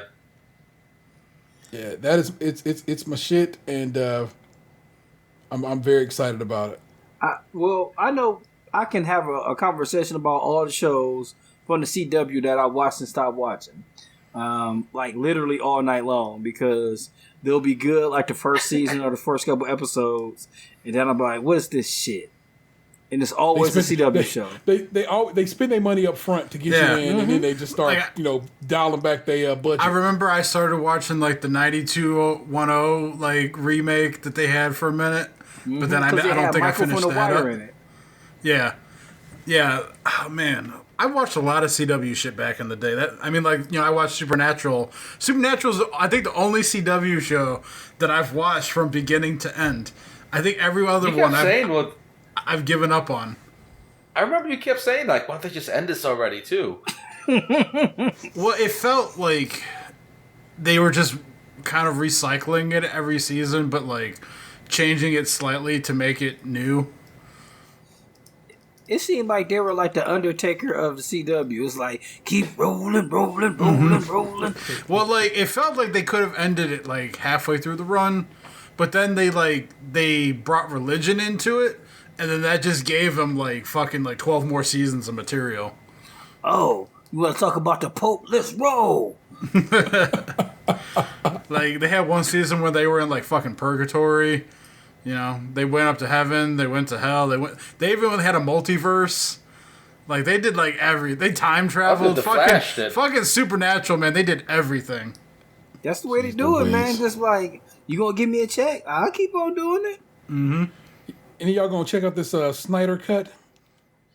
Where's it gonna be on? I didn't check out the original cut. Hold on. First, Box, have you canceled HBO? No, that shit just renewed like 2 days ago. All right. Then second was would you watch the Snyder cut? You saying you never watched Justice League to begin with? I said that. Okay, yeah, that's what I'm saying. I was gonna say 4 hours is a long fucking time to watch a movie that I watched the first time and didn't like. God, I hated that movie. That movie offended me on levels. But I mean, I wonder can he come through and fix it? But I don't like Zack Snyder as a director much. You know what I'm saying? Don't give me a reason to even see Man of Steel, which I haven't seen yet. So I haven't seen Man of Steel. I haven't seen Batman versus Superman, and I haven't seen Justice League. Which one was the first Wonder movie? Woman? You're basically out on the DCEU then. You don't give a fuck. Yeah. Which one was the first movie? Man of Steel? First one was Man of Steel. So when I went to go see that, I you was go ahead and disgusted. spoil it too. I don't give a fuck. No, I won't spoil it. Yeah, it's Superman. He gets shot, blows things up, laser eyes. You get the deal. But I was disgusted on the way how much damage was done in the movie in the city. Everybody was. You were not alone. Everybody was like, Superman would never do this. Superman would not do it. Now, to be fair, Superman technically didn't do it. Zod did it. But Superman would have done everything he could have to prevent Zod from doing that, including just snatching Zod up and going into away space. Yeah. Well, didn't they have to do that to make the premise of Batman versus Superman? They didn't have to. That's just what they chose to do. No. Well, I guess there's a better way you could roll. But I know. Because basically, in Batman vs Superman, they end up showing it from Bruce's perspective, who just happened to be in Metropolis that day, and was like, "Fuck that guy," because that's what it was, right? Mm-hmm. Yeah. All I'm saying is, at least they displayed some ability to have some continuity of some continuity. Yeah, but just barely. So that's interesting. It's like, I didn't know. It's like they had the setup going, and they really wanted to try to get them MCU, DCEU going, and they couldn't. They rushed for one. I feel like that's another thing. They're saying just like the thing is, Marvel took its sweet ass time, set it up over a very long period of time, and it worked out before you end up with your Avengers It's like movie. Marvel is like Tesla. And DC in their movies is trying to be like Neo or Lucid, where like they're like they don't even have cars on the market yet, but they're getting all this hype because they're trying to do the same shit Marvel's been doing for 10 years now. Yeah.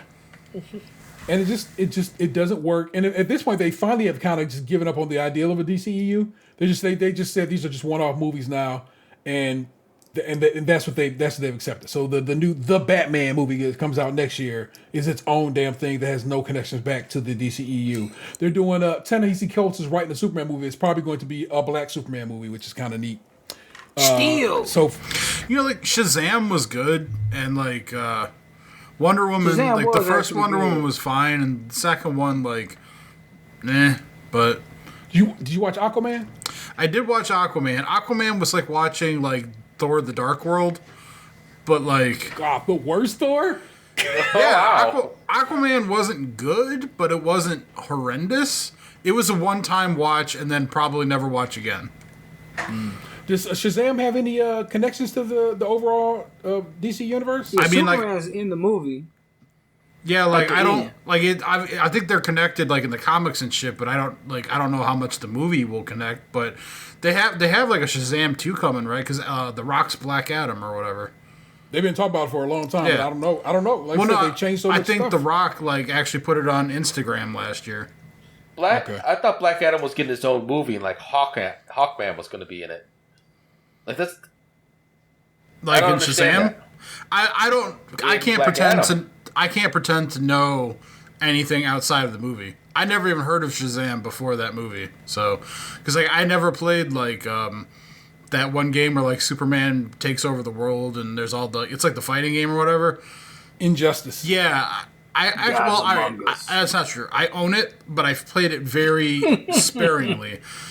That's the game that killed my 360 back in the day. That was the game that caused the red ring on my first 360. The red ring. Oh.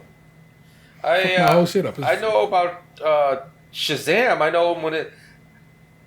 I'm talking like an old man knows this kid. Oh, Shazam! I know him back when he was Captain Marvel. Captain Marvel for her life. You know what I'm saying? You might know. I remember Shazam back when he was Chuck. God, I love that show. Another show that I never finished. Look at you, Shazam. You're a little grown now. I saw you were J.A. Tall. Chuck, I did not finish. I got to like the last few episodes and didn't wrap it up. I never finished Love either. It's a couple of shows that I enjoyed so much that I didn't want to see them end, so I never finished Love. Yeah, it's a Netflix show. I still miss Man Seeking Woman. Yeah, Man Seeking Woman ended too early. He found love too quick. I love that show. Well, you ever watch Wilfred? That the one with Elijah Wood? I watched the first season and I get another show I tapped out on. Show was weird. The commercials didn't entice me into watching it. And plus, it was like a British show. If you ever first. have a some time, you know what I'm saying? Who has time in this world at this point? Give it a watch. Not bad. Not bad. Interesting. Interesting is how I'll present that. So, it went like 3 or 4 seasons, right? Yeah. It's got a few under its belt. Right. The show I'm watching right now, besides WandaVision, is Masterpiece Theater's Poldark. What's that about? It's a period piece. Poles and periods. You really are becoming an old man. It's Masterpiece Theater. What do you? They're all period pieces. That's some old man shit, man. What time does Grand Ole Opry come on 25, Gabe? we have the PBS app, so we can watch Poldark whenever we want. After our dinner at Perkins. My grandfather used to watch all that stuff when I was a kid. My mother does watch that. She watches Masterpiece Theater for Poirot, the chief inspector. You know what I'm saying? I hate to say this, crimes. but period pieces are just excuses to have just white people shows.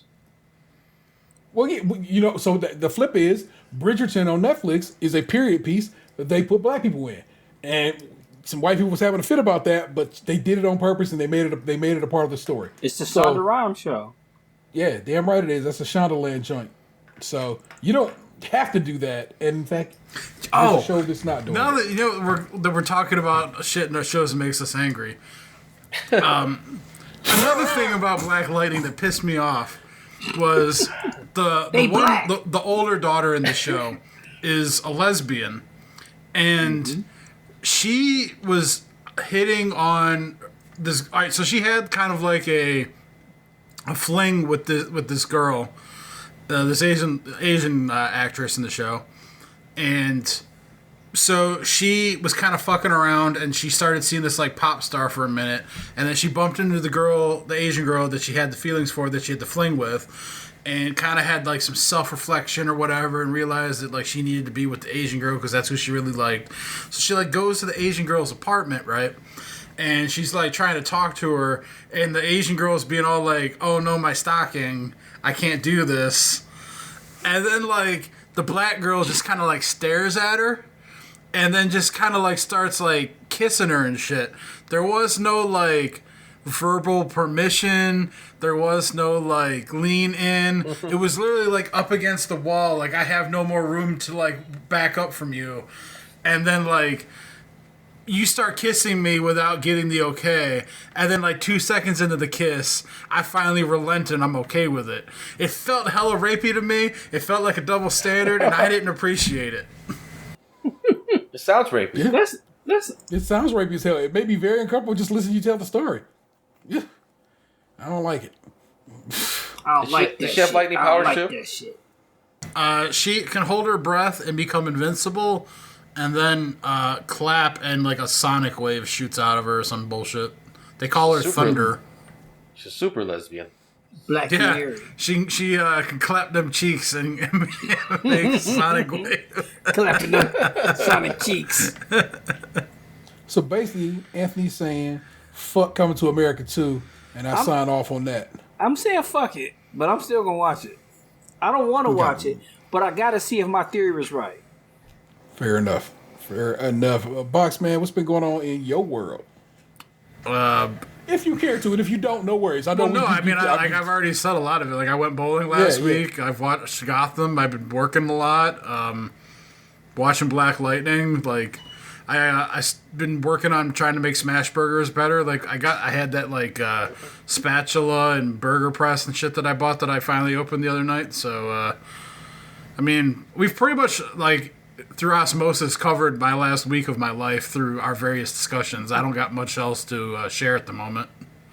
I always like to check in. On the cooking tip, I told you guys before to record that I was making my girlfriend braised short ribs, cola braised short ribs.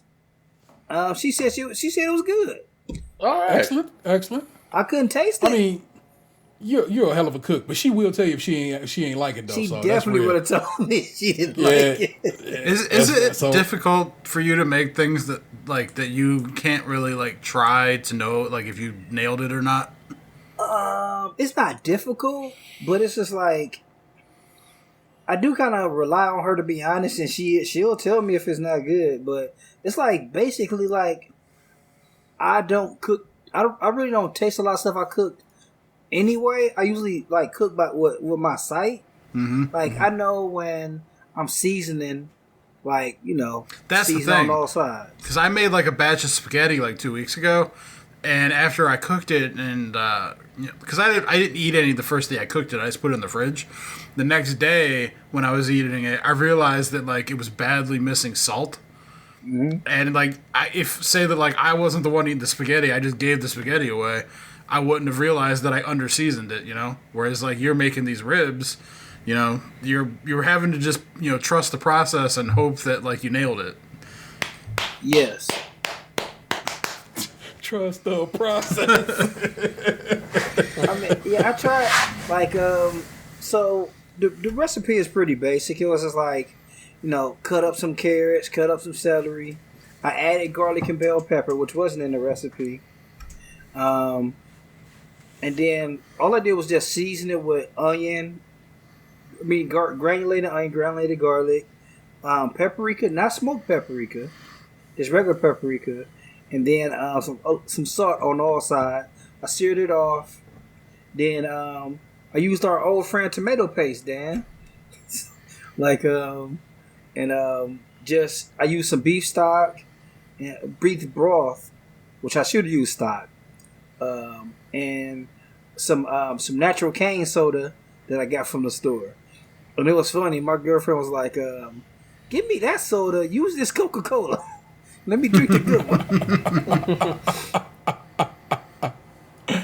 Oh my gosh! But I have she said it was good. Because we were talking about a cola braised short rib. I asked the fellas if they ever had Inca Cola, which is something I picked up in these internet streets recently enough, and I'm looking it up now, and it seems like they may have it at the supermercado around the corner from me. So I'm like, I might slide over there and get us some Inca Colas to try out. It's Peru's cola beverage of choice, so it's Peruvian John. Well, Gabe, man, let's slide over to you. You was out last week. Oh, shit. And so you have much to catch the listener up on, as well as us. And so what's been going on in your world? Take it away. What isn't going on in my fucking world? Shit. Oh, man. So I had all sorts of things going on. Basement flooded, and it was backed up in a way that, like, oh, they can't just snake the basement drain. They have to go into the backyard and dig out a big fucking chunk of my backyard and power wash the sludge out of the main drain. So that took a couple days. I've seen videos online of things like that where like they power wash the line and you just start seeing like poop like mud coming out in plops. Was it cool looking like that? At it? It smelled terrible. You could smell it from the upstairs. Mm-hmm. Yeah. And like at the same time, I'm having my upstairs renovated. I already booked that. I couldn't cancel it, so money's just getting like spent left and right in my home, and I ain't made of it. Shit, and getting that done at the same time, and we already booked this thing to go out of town, so all this shit was happening at the same time. They kept me out last week. We did go for my youngest's third birthday.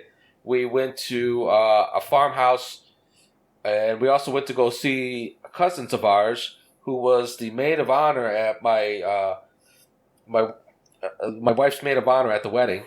She has a horse, and she was letting the kids ride the horse and tend to the horse, and she keeps the horse in this barn with these two other horses and 2 goats. And my kids had a blast with that. So we took them to go see those. We try to be socially distant as possible, but we were outside. We didn't wear masks in the outside, and I'm sure the horse will be okay. I'm worried about us. Fuck that horse. I don't know what the horse is. Yeah. Not that I want the horse to die. The horse made my kids very happy, so... But that horse had herpes, though, right? Not COVID. Oh, well, I had a month ago busted my knee up, and now I'm wearing a knee brace. Like Stone Cold? No. I should say knee sleeve.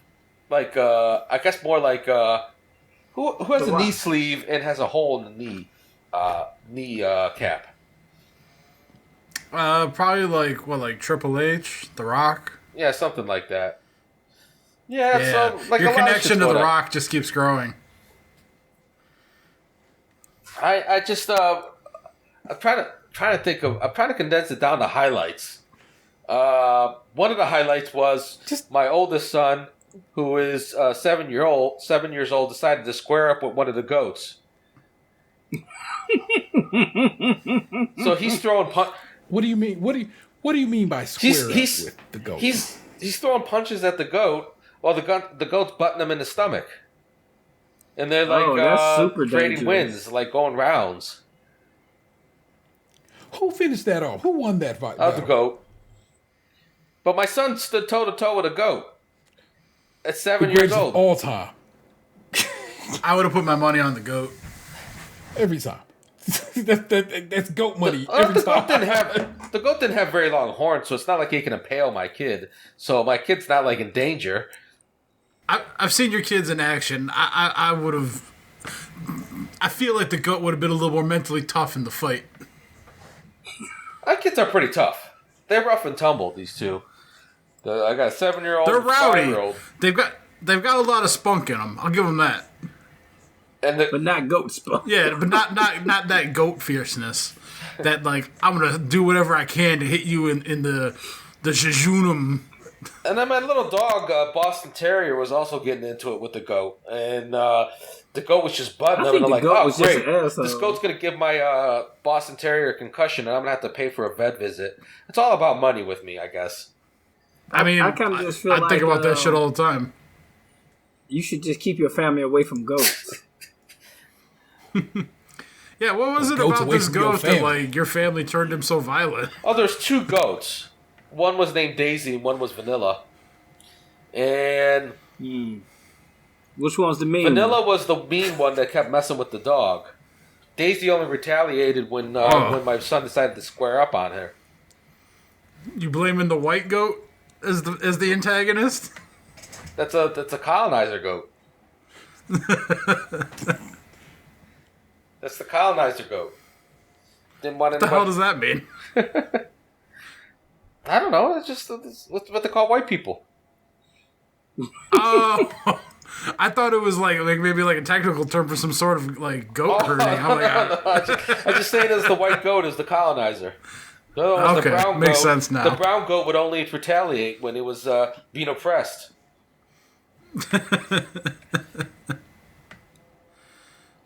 But in all this, my daughter did have a great birthday, and she's now 3. My kids are just getting older and older, and so am I. Yeah, man, I remember holding that kid when she was like not even 1. Yeah, I know. Or maybe she was 1. That was at Thanksgiving. Well, I mean, you would know better than I would.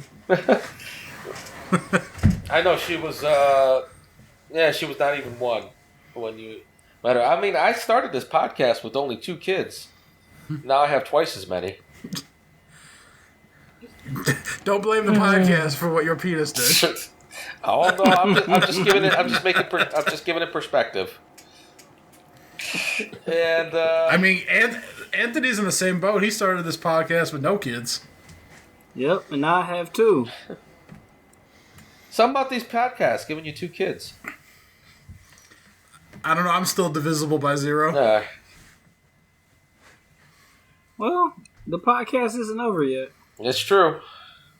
And that's pretty cool. And we went to this wolf park, and I learned a little bit about wolves and foxes. First of all, I seen a fox in my backyard. I've never seen a fox in person, so this is the first time I've seen a fox in person. They piss on their food. They R. Kelly their food before they eat it. That's interesting. The food was underage? To market. I don't know how old this food was. And it was funny. I was listening to My Mama Told Me, and like the guy who created the podcast is like from Chicago, and he was saying how he was in class with one of the girls. No, I'm sorry, not one of the girls. The girl from the video. Oh, really? And he was just like, I guess he said like when he was a little bit younger and more immature, he used to make jokes about it like, don't piss on the pen or something. The pen he let her borrow. Could you imagine being in something like that where like everybody watched R. Kelly pee on you and now you have to go to like class on Monday or some shit like that, you know, like you're the person that something happened to and something viral and now you have to go on living your life with like random ass people recognizing you for the rest of your life whenever like, well, at least like if you're a kid like that, you probably will grow up in a couple years and like become less like if you move away, you won't be visible anymore. You won't have that same look, and like a lot of people like don't know your name and won't recognize you. But like if you stay in your area, you're going to be known as like the girl R. Kelly peed on back in like 1998 or whatever. Yeah, but we live in Cleveland and we all know it. We know of her. I still haven't seen that video. I'm afraid to watch. I haven't seen the video either. But like, she was what, like 13 when that happened? Some shit like that? I thought she was 15. Not that it makes it better, but she's what, 15. Like, well, what I mean is like she was like a young girl. She's probably in what, like 30s, early 40s now? I don't know when the hell that happened. Yeah, but what I'm like, saying is she don't look 15 anymore. I wouldn't be able to pick her out of a lineup, you know? Oh, that's true. Yeah, but she's in the documentary and she shows her face in that. Oh, she does. Oh, okay. Well, I never watched that, so. How does it play out in job interviews and shit? That's what I'm saying is, like, growing up, I never knew the name of the girl R. Kelly peed on. I didn't have, like, her player card. I didn't know her stats. I didn't know her hometown. So it's like, I could have interacted with this person and never known it, you know? I'll be honest, man. Like, the girls that were in the basement at that house on like, West 54th or whatever it was, Amanda Berry and all them, I couldn't tell you what any of those chicks looked like. No, I couldn't either. Not a fucking clue. I could have been behind them in line at Chipotle and not had a fucking idea. Well, I remember, I remember how all of them looked, because I used to see that shit all the time, and like I remember having a conversation with her dad before and after it. Like they used to have like protests and stuff downtown all the time, and then her dad gave me wrong directions to get us to get to the steel yard. And I still haven't forgave him for that. I mean, he lost a daughter for a long time. He wasn't right in his head, bro. Forgive him. He had her back by then. He could have told me where to go. So, I like that the story that you get out of R. that. Kelly their food. Foxes R. Kelly their food. What did you learn about wolves? I'm a wolf. I didn't learn anything new about wolves. Howling is a form of long distance communication. So if you howl right next to the wolf, they're just going to look at you like, "What the fuck are you doing?" But what does the fox say? Fox says, "Do you think those guys are still eating off that song? Because good for them if they are." I feel like they may have hit a little too early.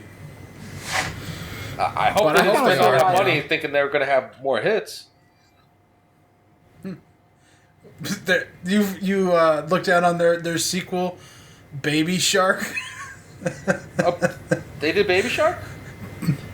I don't think so, okay. but That's Pink Keep your Phone. focus, man. Okay, sorry. Tell us what you're telling us, and stop getting misdirected. All right, so bison. I'm just confused why.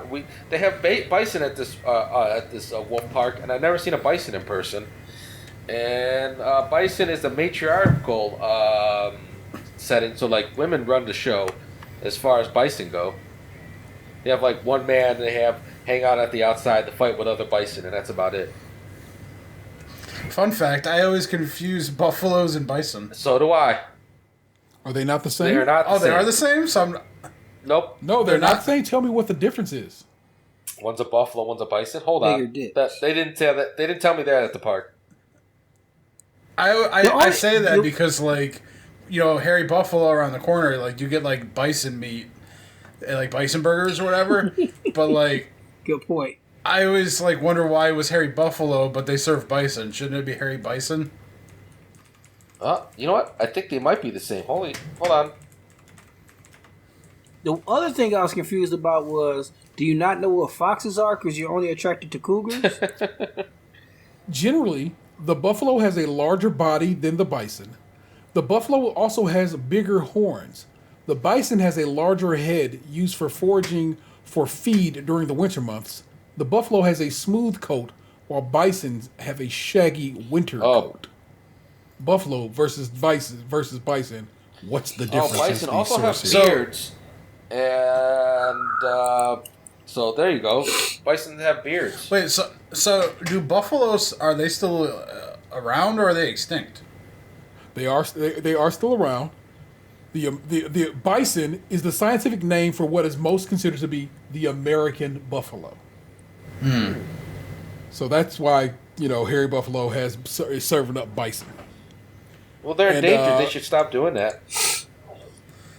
Yeah, the American farmers are raised primarily for bison meat, for it's extremely healthy and delicious. Private farming, public and tribal herds have helped repopulate the species to now over 350,000 in North America.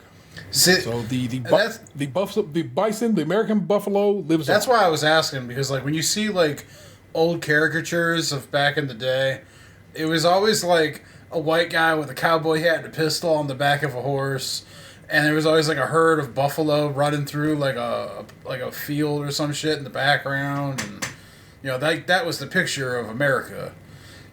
Get along, little doggy. But it's like I could drive through the metro parks here, and all I see are deer and possums. Like I never see a buffalo running through the walking trails, Yeah. You know what I miss the most? Tasmanian tigers. Rest in peace. Rest in power.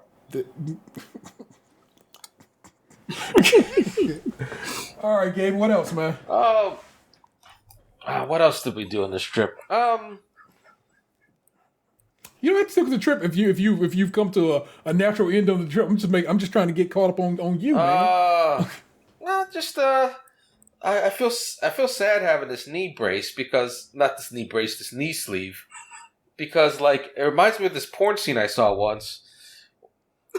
This old black guy was wearing two knee sleeves while he's banging away on this girl. I'm like, man, dude, should you still be in the industry? I mean, I guess if your dick works, fine, but like you got to wear these knee sleeves because my knees are hurting.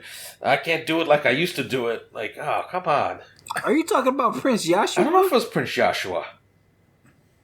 Or maybe it was his gimmick, like what's his name wears Tim's and Mr. Marcus wears the hats. He wears Tim's and knee pads, and he had like a signature move called like the something. The Spinner-Rooney, Pooter-Rooney. I thought he needed them because his knees were all bad. I didn't know it was a fashion choice. I felt sad for him. I don't think it was a fashion choice. I thought it was a function choice. Knee sleeve porn star. Maybe it helps him to lock his legs for better balance. I guess so. I just thought his knees were hurting. Because like... Knee brace porn videos is a whole category on Pornhub. And as it should be.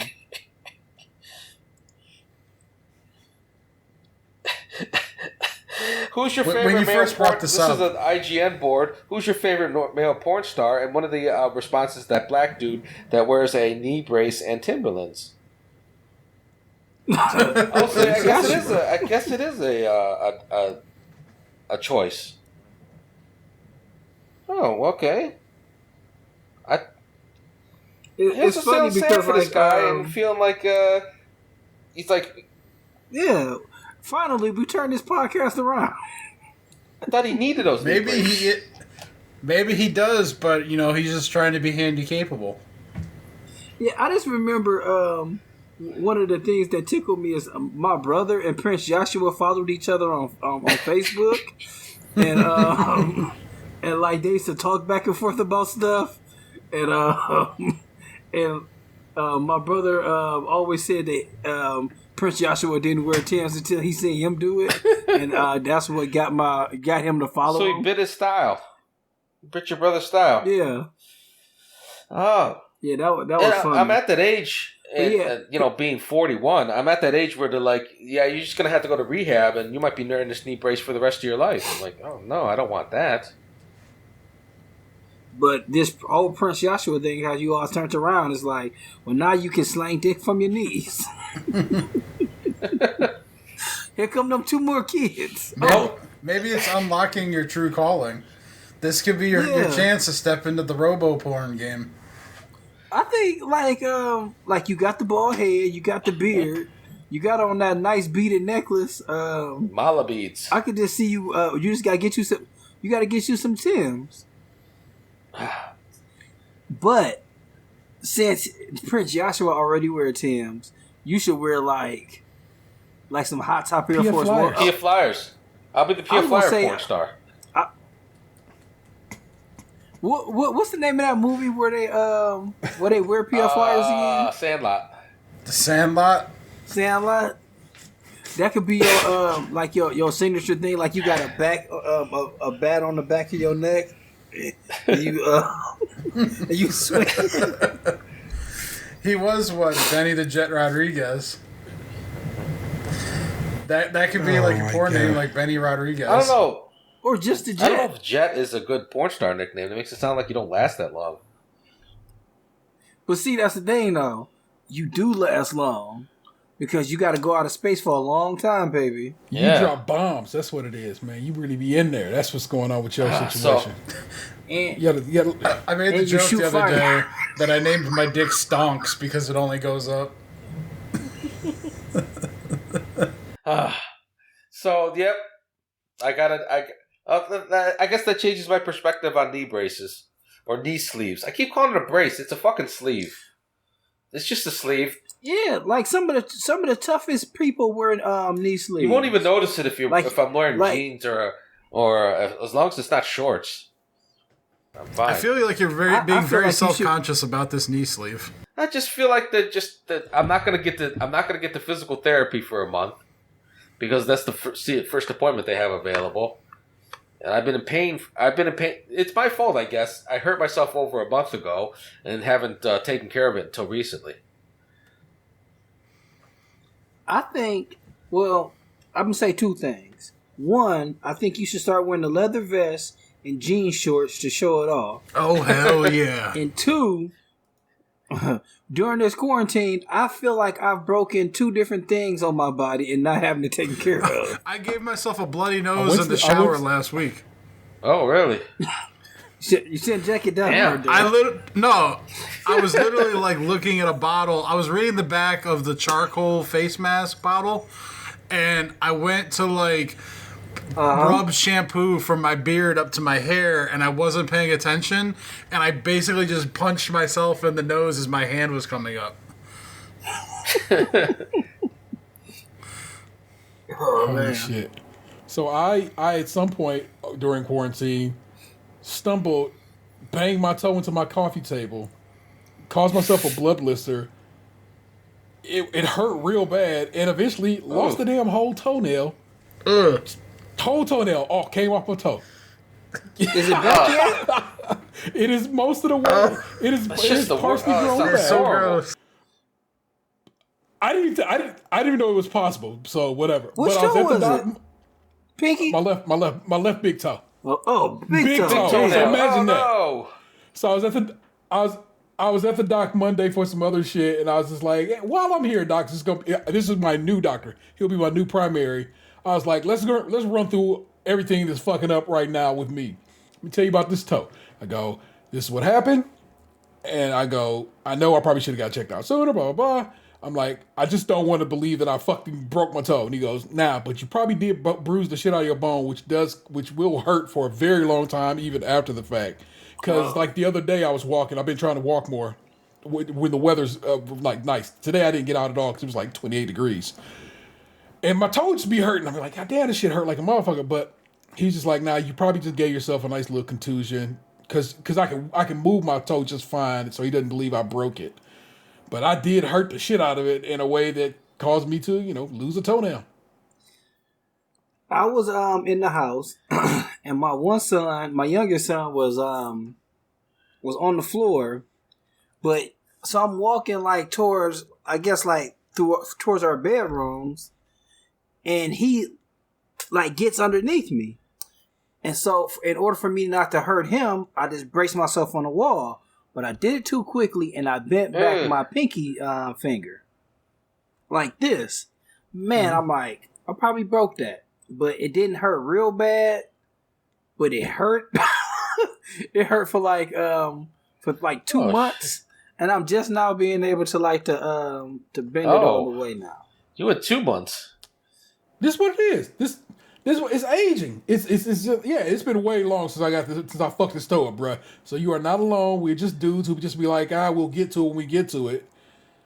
And hey, we got to it. We the fuck a Coldplay click. Bruh. Don't even get me started. I know. Actually, fucking get me started.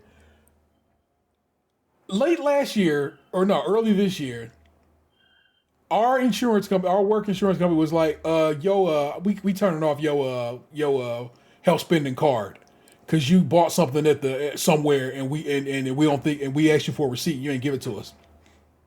I didn't buy shit. I got a tooth fixed at the dentist and paid for it with the damn card I'm supposed to pay for shit with. and they just wouldn't trying to hear it because basically it was like an easy fix, so it didn't go to insurance. It just went. I just paid for it with the card. You know what I'm saying? And so, I had to keep calling them, keep calling the dentist. Dentist is like, look, let me show you. I'm gonna send you what I sent them. And I'm like, okay, cool. And I see what they say. And what's wild is what turned out was real funny. I ain't got my wallet here. I had the receipt in my wallet the whole time. I put it in there just in case I needed it and forgot I had it. So I even had an actual receipt if need be. And finally, just out of the blue like that, because I've been hustling on this for like seriously since the beginning of the year. Finally, the other day they called, was like, and left a message was like, we just want to let you know that everything's all taken care of and blah, blah, blah. I'm like, feed a dick. I had to take care of it. I had to work hard to get this shit to be taken care of. You didn't do shit for me. I did all of this. Fuck off. The most messed up thing about that is because you have to keep on putting money into that plan. Exactly. And so I know we got an email about like they're gonna loosen the strings on that a little bit, but I didn't read it because I wanted to wait to talk to you about it. Oh shit! I didn't even see that email, so we will chat about that at a later date. But sorry, I had to be. That was some details to get mad about. Teachers being grumpy about some shit. Anything else, Gabriel? Before I force you to wrap this up? No. Sometimes foxes are black. I didn't know that shit either. Well, I shall proceed and continue to rock the mic as we slide on over to these Reddit mean streets and visit a little section of home that we call "Am I the Asshole?" Each week, we gather some of these examples to share with you. Well, actually, I'm saying to share with in a way to share with you, depending on who finds it, and we decide which ones we're gonna ride out with. Now, one box found like pretty much right after we wrapped shop last week. So we got to do that one. That's the "Am I the Asshole for telling my girlfriend when she can shower?" I believe that is the one. If I'm wrong, Box, you can let me know. These dudes telling their wife when they can poop and when they can shower are out of control. Yeah, I think it was that one. But also we have "Am I the Asshole for telling my husband it's not his choice if I quit my job?" "Am I the Asshole for using a nickname that is considered black?" Am I the asshole for uninviting my parents to my wedding after my mom said, "I don't care about your fucking wedding"? Am I the asshole for continuing my tradition of taking my kids out for dinner even though I remarried and have stepchildren? Am I the asshole for telling my dad to swallow his fucking pride and go to a food bank? I mean, I'm going to vote for the shower one because I submitted it. But the shower one. No. Your shower one is a given. The other ones is what you have a vote on.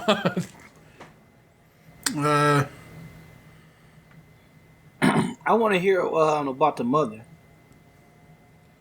Yeah, that's fine. All right. What about you, Gabe? That black nickname's got me kind of intrigued, but Black nickname is short enough that we can knock that one out too. So there you go. We're gonna do "Am I the Asshole for uninviting my parents to the wedding because my mom said fuck your wedding?" "Am I the Asshole for telling my girlfriend when she can shower?" And "Am I the Asshole for using a nickname that is considered black?" Let's start with the uninviting my. Am I the asshole for uninviting my parents to my wedding after my mom said, "I don't care about your fucking wedding"? I'm engaged to the love of my life. We hope. We'll call her Sarah. Sarah doesn't have issues with my parents, but there's a little tension on both sides and no one has attempted to be close, which is fine, I guess. It makes me a little sad that they are not more excited about her. Sarah asked my mom the other day if she would help make centerpieces. Sarah is into DIY, but we are running out of time and she was asking around to see who would be willing to help. She admitted to my mom that it's kind of grunt work, and if she didn't want to, no pressure. My mom got offended and said, of course she doesn't want to. We haven't cared about her at all, so she doesn't care about our fucking wedding. Wait a minute. We haven't cared about her at all, so she doesn't care about our fucking wedding. Oh, we haven't cared about her at all, so she doesn't care about our fucking wedding. This hurt Sarah, but she didn't fight back. Sarah told me and I called my mom. Honestly, I probably went into it a bit aggressively into it he said big aggressively, but bit aggressively is what I'm going to fix his man, the G is right next to the T on the keyboard. Just had to double check. But I yelled at her for saying that to Sarah. My mom said that Sarah hasn't included her in any of the fun parts or cared about her opinion on anything. So why would she help make centerpieces? I asked her to apologize to Sarah, and my mom said no. She has done nothing. She was done talking about it. So I uninvited her to the wedding. My dad sent me a text because I said he could still come. Ah, damn. And pretty much told me to fuck off if I thought he would come without my mom. My mom is now upset because everyone is going to ask where she is. Sarah's very happy and feels like I defended her. And literally everyone else thinks I'm the asshole. Well, this one has not been answered as to if this person is the asshole. Only get pussy from one of those. Seems like women, everybody's so the asshole. one that This is like exact same thought I had. Like literally almost word for word. This one is this response in the comments is highlighted, so it must be something that people seem to think is the response. So let's go with it.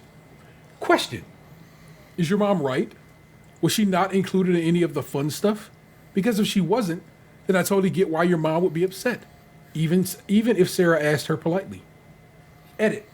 Based on your comments, I'm editing my comment to say, you're the asshole, and so is Sarah. You both excluded your mom in everything. Sarah doesn't want her there for any of the wedding stuff, but seems to think it's okay for her to do emergency DIY for your wedding. I would be livid too. Though I would have worded things differently, you are basically telling your parents, my fiance hates you enough to not involve you in anything, and I agree with her, but you should still want to be at our wedding and play happy family. Edit 2. This is a person responding during this. Edit 2. Several people are asking me why I think the mother-in-law should have been invited to the fun stuff. Whatever that is. Personally, I love crafting. Like I stated before, I don't think that there's any obligation to involve people in your wedding, though it can be a nice way to get close to family or friends.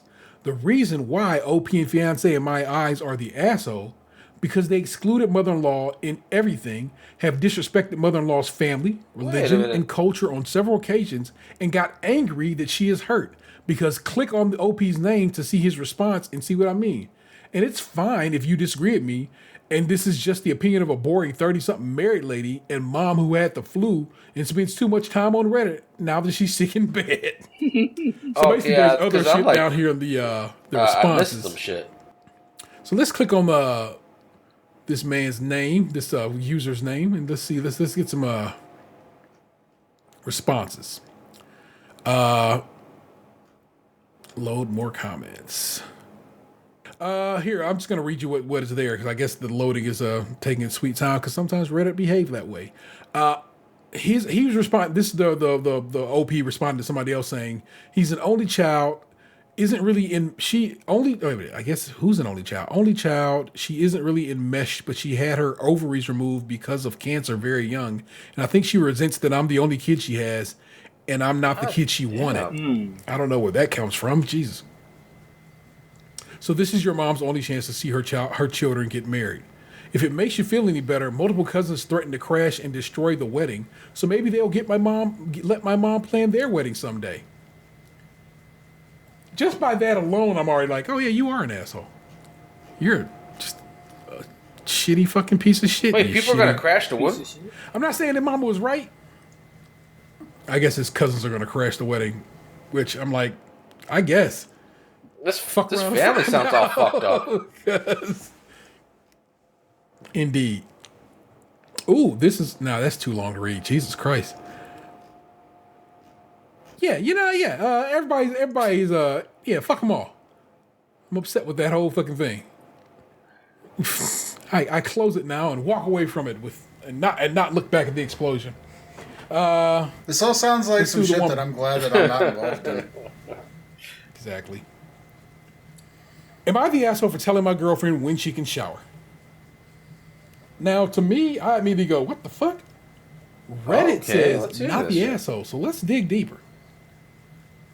Am I the asshole for telling my girlfriend when to shower? So my girlfriend and I have been dating for 6 years. During this time, Her ex-husband has remained in her life as not only the father of their daughter, but also a friend. I have tried to be very reasonable and not be jealous of their relationship, but it is very hard. This is especially true because she wants to reconcile. The ex wants to reconcile, though my girlfriend has no interest.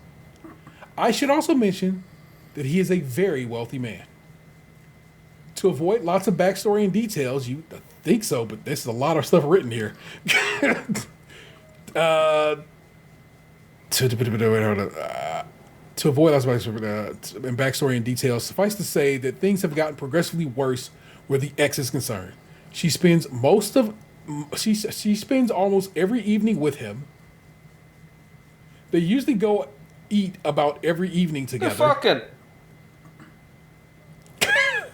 The daughter is now 19, so she is gone and settled at home. Okay. Now to the problem at hand. Well, the fact that you don't have a girlfriend, you think you have a girlfriend, but you really don't. She's just married, and you the side piece. And in fact, I think that's what somebody said in the comments. I had to dig that up. Now to the problem at hand. With the ex hanging out with her in the evenings until 9 or 10 o'clock, she's been showering and preparing for bed. When I first heard about this, I told her it made me uncomfortable. Why? Because the bathroom doors are glass double French doors. She agreed that she wouldn't take a shower until after he left because he could see her. This lasted about 2 weeks, and then she decided that it was ridiculous for her to wait. She's been taking a shower ever since, saying he has no interest in seeing her naked. He still wants to reconcile, and so much about this relationship makes me uncomfortable. She says I'm being controlling, manipulative, and insecure. Am I the asshole for trying to stop her from taking a shower when she wants? Why is she taking a shower in which the ex can see her? Let's go back to that. Now the problem at hand. With the ex hanging out with her in the evenings until 9 or 10 o'clock, she's been showering and preparing for bed because it's late in the evening. He happens to be there, so she just starts to get ready to wrap it up. He doesn't have a girlfriend. Edit. I guess I need to point out a couple of things that have popped up and have been misinterpreted. My girlfriend doesn't purposefully shower in front of her ex. He's in the living room. But from the right perspective, you can see through the bedroom and into the bathroom. She says that he has no interest in seeing her naked, but I think since he wants to reconcile, that he would look. My girlfriend and I dated the first couple of years of our relationship, and things were awesome. We did live together, and we do work together. At work, we are unable to see each other regularly, and even when we do, we are not alone and have no privacy. We are both in a professional field. The ex brought the house she moved into as part of unsettled monies from the divorce. This has allowed him to slowly exert more and more control and push me out. This is where we're at. Thanks everyone for the advice, and I know it's time to walk away, not just looking forward the feelings.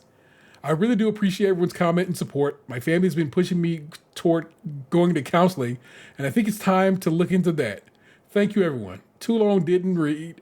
I told my girlfriend not to shower when her ex is here. She says I'm being a controlling asshole. I want to jump back over to Twitter where this came from because I am almost positive that hockey mom lady we discussed last week highlighted the comments. Yeah, here it is. So word to such hockey wow. Her comment on Twitter is, buddy, it seems like you're the guy on the side and the ex is her actual boyfriend. Oh my God. Hold on. Let me see if I can find, not the asshole, but you have a bigger problem than this. Why is she hanging out with her ex every night? That's the part you shouldn't be okay with, especially since he wants to get back together. She seems like she's leading him on or at least keeping him close in case she changes her mind. I'm confused by the whole dynamic. Are you sure he's her ex? When do you see her if she's with him every night? He responded, okay. We see each other about once every week or two. Side piece. She keeps him around to pay for her daughter's expensive lifestyle so the daughter doesn't suffer. He pays for the daughter's cars, schooling, clothing, etc. I'm trying to be understanding for her need to keep him around to pay for all he wouldn't pay this. for his own daughter's lifestyle if she wasn't keeping him around?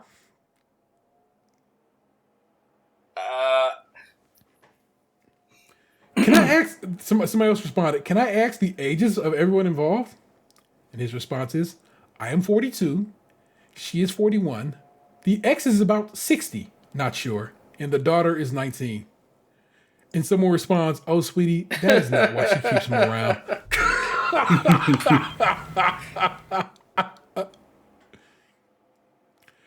This one says, not the asshole. She shouldn't be with the ex that much. Sounds more like she's dating him and not you. Ex could deal with the daughter without girlfriend involved. Does the girlfriend also get money from ex? He responds, she says no, but he buys her stuff when they go out and do things.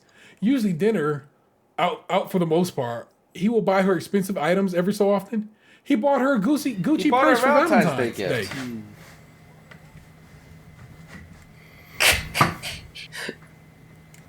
Why is he scared of this old dude? This poor man is the side piece and he don't know it.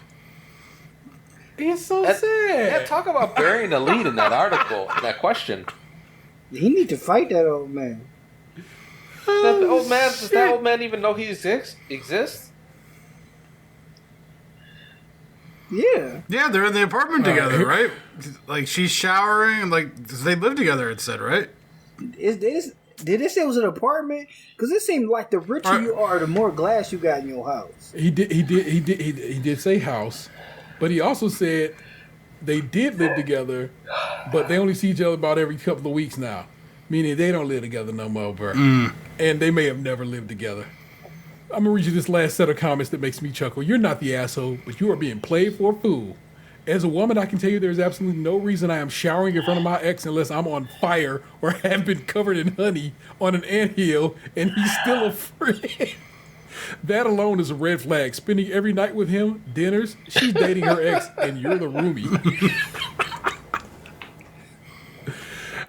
After, and this the OP's response to that. After all the posts, I'm getting this sense. I do believe her and think there's nothing romantic going on between them, but I do have questions. I told her that I feel they are dating, and if she's going to date him, then so am I. She got mad and said I was a jerk for saying they are dating, and that if I need to go out with someone, then I need to not talk to her. I feel they are dating and can't shake the feeling regardless if she's being romantic. So, do you think they are dating? In your opinion? You know what he should do? Go out with that daughter.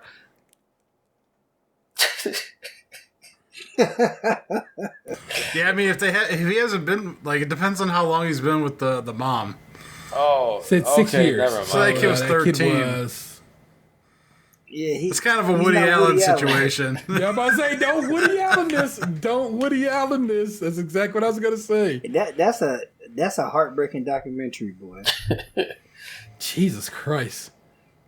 It's only on episode 2 on HBO Max. Give it a watch. Well done as always, Dan. I will say, though, if he dates that daughter, I ain't going to be mad at him. That was a banger. Don't Woody Allen this. Holy shit. The Am I the Asshole Twitter feed comes through, man, I tell you. Last one. Am I the asshole for using a nickname that's considered black? Since I, AC Male, started college, everyone has been calling me Dre. My name's Andre. I think I like it, and one of my professors even calls me Dre. I came home to do classes tonight, and I was on FaceTime with my girlfriend of 2 months. And she said to me, my dad heard she said bye to me. My dad heard her when I got off the phone, and my dad said, since when are you Dre? I told him it was just a cause thing. He pointed out Dr. Dre, a rapper, and Dre from the show Blackish, and I looked them up and said, yeah, they are both named Andre, like me.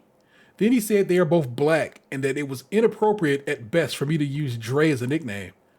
I'm confused, but also it made me wonder, am I the asshole for using a black nickname? I don't think he's not supposed to give himself yourself a Dre. nickname anyway, so. Yeah, my mother Yeah, my mother told me you can't call yourself nice and you can't give yourself a nickname. Yeah. Not the asshole. His fault for giving you a W, Andrew, Drew, is extremely common. Perhaps now more common than Andy. I don't see Dre as being any different, particularly given that Andre is a common name in multiple different languages. I named one of my kids after a very close Hungarian friend named Andre with an E, which is pronounced the same. Yeah, shit. Andrei Karolinko used to play in the NBA from Russia. AK-47. Not the asshole. Though as a white woman named Brandy, I also have white friends who call me Brandizzle, and I've wondered if that's inappropriate too. Your friends are assholes. Guess I'm just saying. Guess I'm saying. I see where you're coming from, in wondering about it. It only hit me as awkward. It only hit me as awkward, my nickname, when I was with a new group of friends and we all shared nicknames, and I was like, maybe could have used another one. I mean, Brandizzle didn't call herself Brandizzle, her people did. So again, I can't put that off on her. But at the same time, it's like when you were in school and you call somebody like real nerdy Pimp C or something like that. Like that's not something you say around other people. I don't think this person's an asshole. It's all good, Dravy baby. You didn't do nothing wrong. Her dad getting worked up about that though. Was he the dad from and that's from Get Out? No, but I mean, at the same time, I can see where his father's coming from and want to protect your kids. But that was just a little bit overbearing. I really thought that was going somewhere else. Though, to be honest, but she's gonna hear her dad's. She's gonna hear her daughter say goodbye, Dre, and the dad was gonna freak out that her daughter was dating the black guy. I'm like, that dad's an asshole. But black guy with a knee brace and Tim's, wearing a hat during sex. Oh. Yeah. Dead ass. No, that's Mr. Marcus. That's somebody else. I was just combining them all together into just so I can just do one a check super porn star. So real big fake gold chains, Tim's, a hat, and knee brace. That's a lot of stuff to be wearing during sex. Jeez. Okay. Well, just so I can check in, how goes God of War and any other games you're playing? I haven't played it since last time we talked. You know what? That's not true. I bought my girlfriend Tony Hawk 1 and 2 for PlayStation 4 from the GameStop or not game. What's the game? Yeah, GameFly sale. Yeah. I bought that and I got Capcom versus Marvel because we're a Marvel house, and we played that as a family on Saturday. I haven't played since then. So I'm going to share with you why I'm angry about Tony Hawk's Pro Skater 1+2. Mm-hmm. I brought the wild fancy version of that, the physical version that came with a deck. I have a Tony Hawk skateboard deck downstairs in my old office, in what is now my old office. But I bought it physically. I'm a guy who I like to have disc. Wait, you have an old office now? Yeah, I will. Yeah. How do you not know? There's no way you don't know about this, but I'm gonna let it walk for right now. They announced a PlayStation 5 and Xbox Series consoles update to that game. Mm-hmm. If you own it if you bought the digital deluxe version, you get the update for free. If you just bought it digitally, you can pay $10 to get the update. If you own it physically on the PlayStation platform, you can pay the $10 for the update. If you own it physically on the Xbox platform, no update for you. I'd have to buy it brand new to get the update. That sucks. And I'm like, bruh, what is that? So I'm salty about that. What have I been playing? Night in the Woods is what I've been playing. If you have access to Game Pass, you can play it on the Xbox as a part of your Game Pass subscription. It's very good.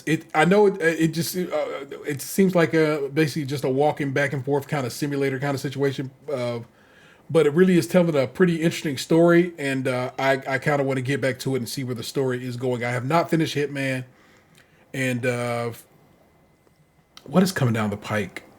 I don't know. Gabe, as busy as your life's been, have you been able to play anything? Resident Evil 7 since I last played. Well, no, I did pick it up again, and I'm still trying to kill this old man who won't die.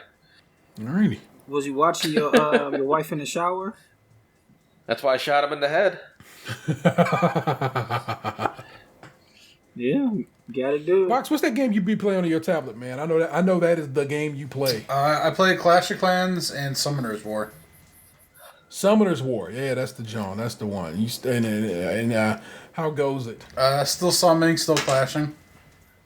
Still clashing, still summoning. I did. I discussed this with Anthony, but I did get myself an iPad. Oh, so I went ahead and got that, and I got 3 free months of Apple Arcade. So I will let you know what that entails. Or brings it was about. Definitely one of my best thought out purchases of quarantine was getting the tablet. The tablet, yeah, and it has proven tonight while I worked, because I was at work for a bit tonight. I watched a good chunk of Star Trek Lower Decks on what is now the Paramount Plus app as of today. What used to be CBS All Access. So. Yeah, that worked out pretty well for your boy, and I'm quite happy with the purchase. So, yeah, and getting the tablet, I think it's helping extend the life of my cell phone too. Assuredly, because you're not on as much and not on futzing around with your battery. Did we talk about them getting rid of? So you remember? I remember, of course. Anthony could pay with shit on his phone before anybody could pay with shit on their phone. Because of a magnetic field tech that was built into Samsung phones. It was the dopest. Motherfuckers would not think that shit would work, and he'd be like, hold on, let me show you how it worked. And it worked every time. Starting with their most recent Galaxy phones, they're getting rid of that tech in America. Other parts of the world will get to keep it, but in America they're getting rid of that tech, and I myself was taken aback by that, because though I'm not a Samsung phone guy, I always thought it was dope that when Ant was out there paying for shit with the phone before anybody was.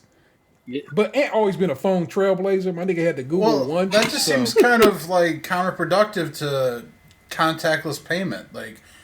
All the wallets use that. No.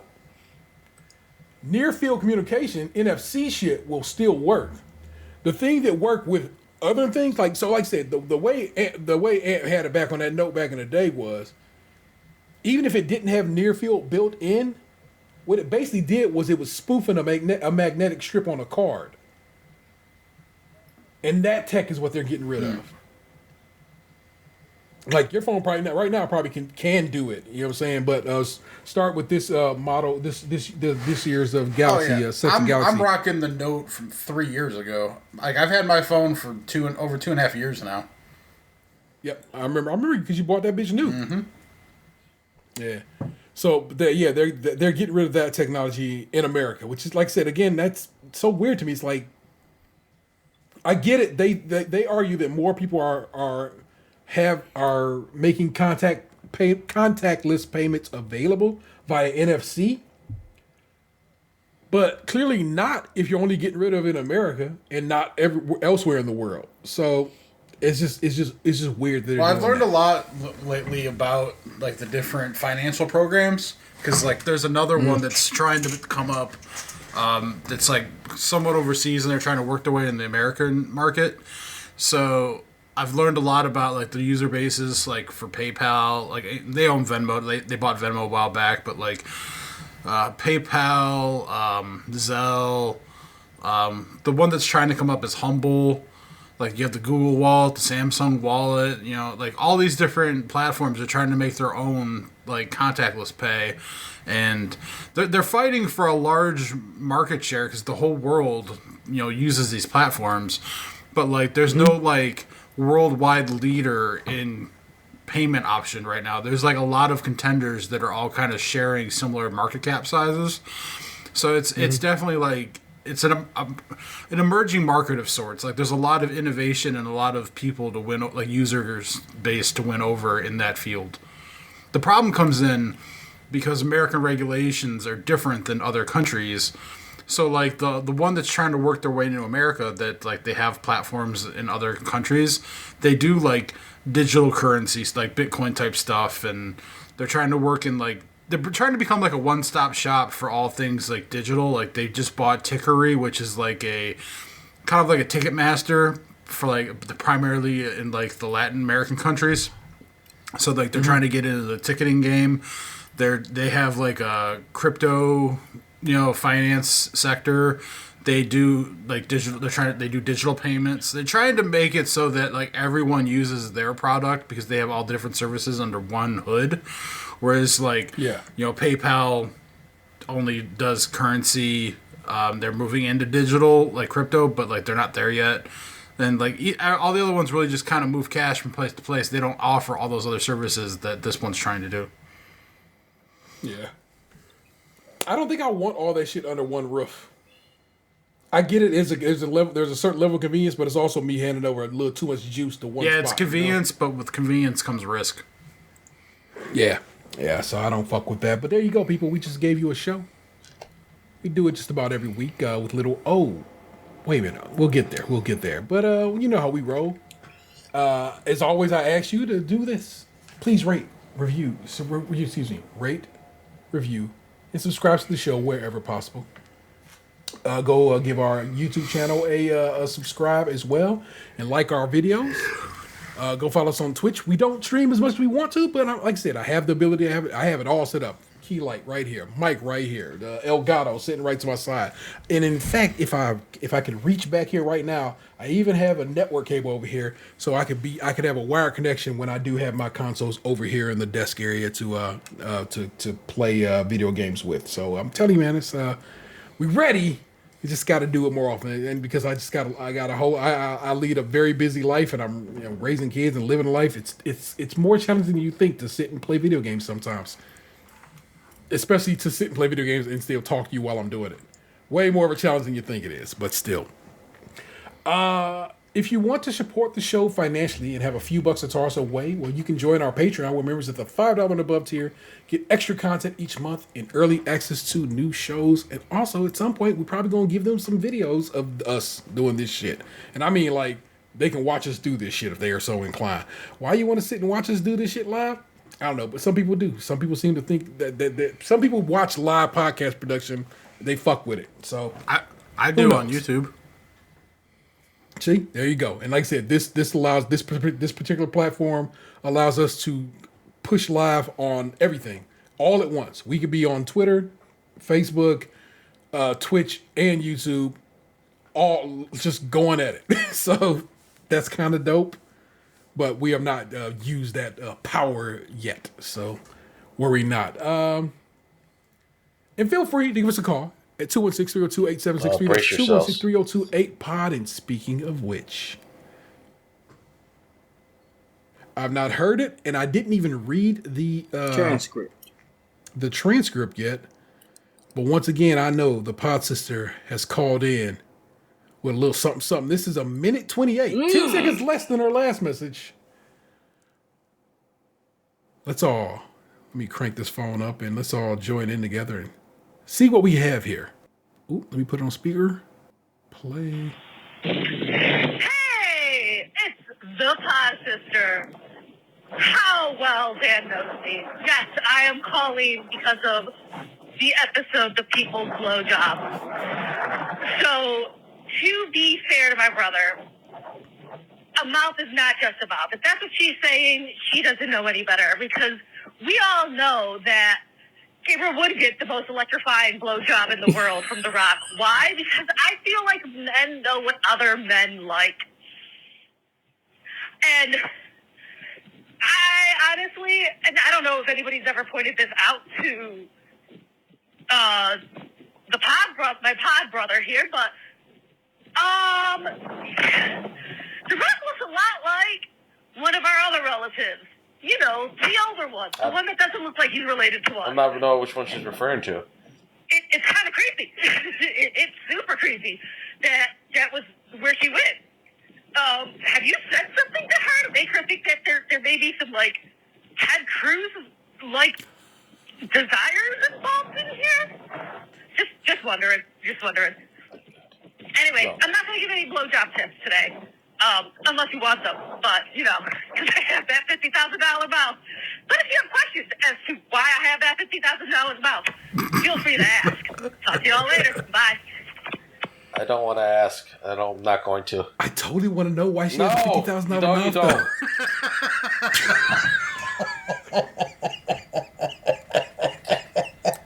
Sorry, Gabe. But I do. Luckily, the pod sister has my direct phone number and can, and most probably will message She'll me probably what happened text us there both and on not that call shit. the show for that. Yes, she does text us both often. That's true. So that indeed is what happens. I love to hear her voice because I haven't seen her in forever. My kid has seen her in the meantime and during pandemic, and I hadn't seen her. Just fucking insane. It's so weird. But there you go, people. That's how we roll. And I hope you enjoyed it. That one was a little longer than what we've been doing lately, but hey, that's how we gets down. And that's okay too. That's my man Tatum 216. Yes. That's Lunchbox 2099. I was here. That's the real ODP. Welcome back. It was good to have you, sir. Yeah, it's good to be It's back. always something missing when you're not here. I'm saying so. Don't ever think you're not loved and wanted to be a part of this operation, because I think we all enjoy what you bring to the table. I feel like I need to miss some episodes so I can listen to the show. Man, I listen to the show, but mostly when I'm not here. I am the Internet's Terror 713. You have just been podcasted to, and I know you loved it. Peace. Bye bye. Hey, what happened to you? You used to be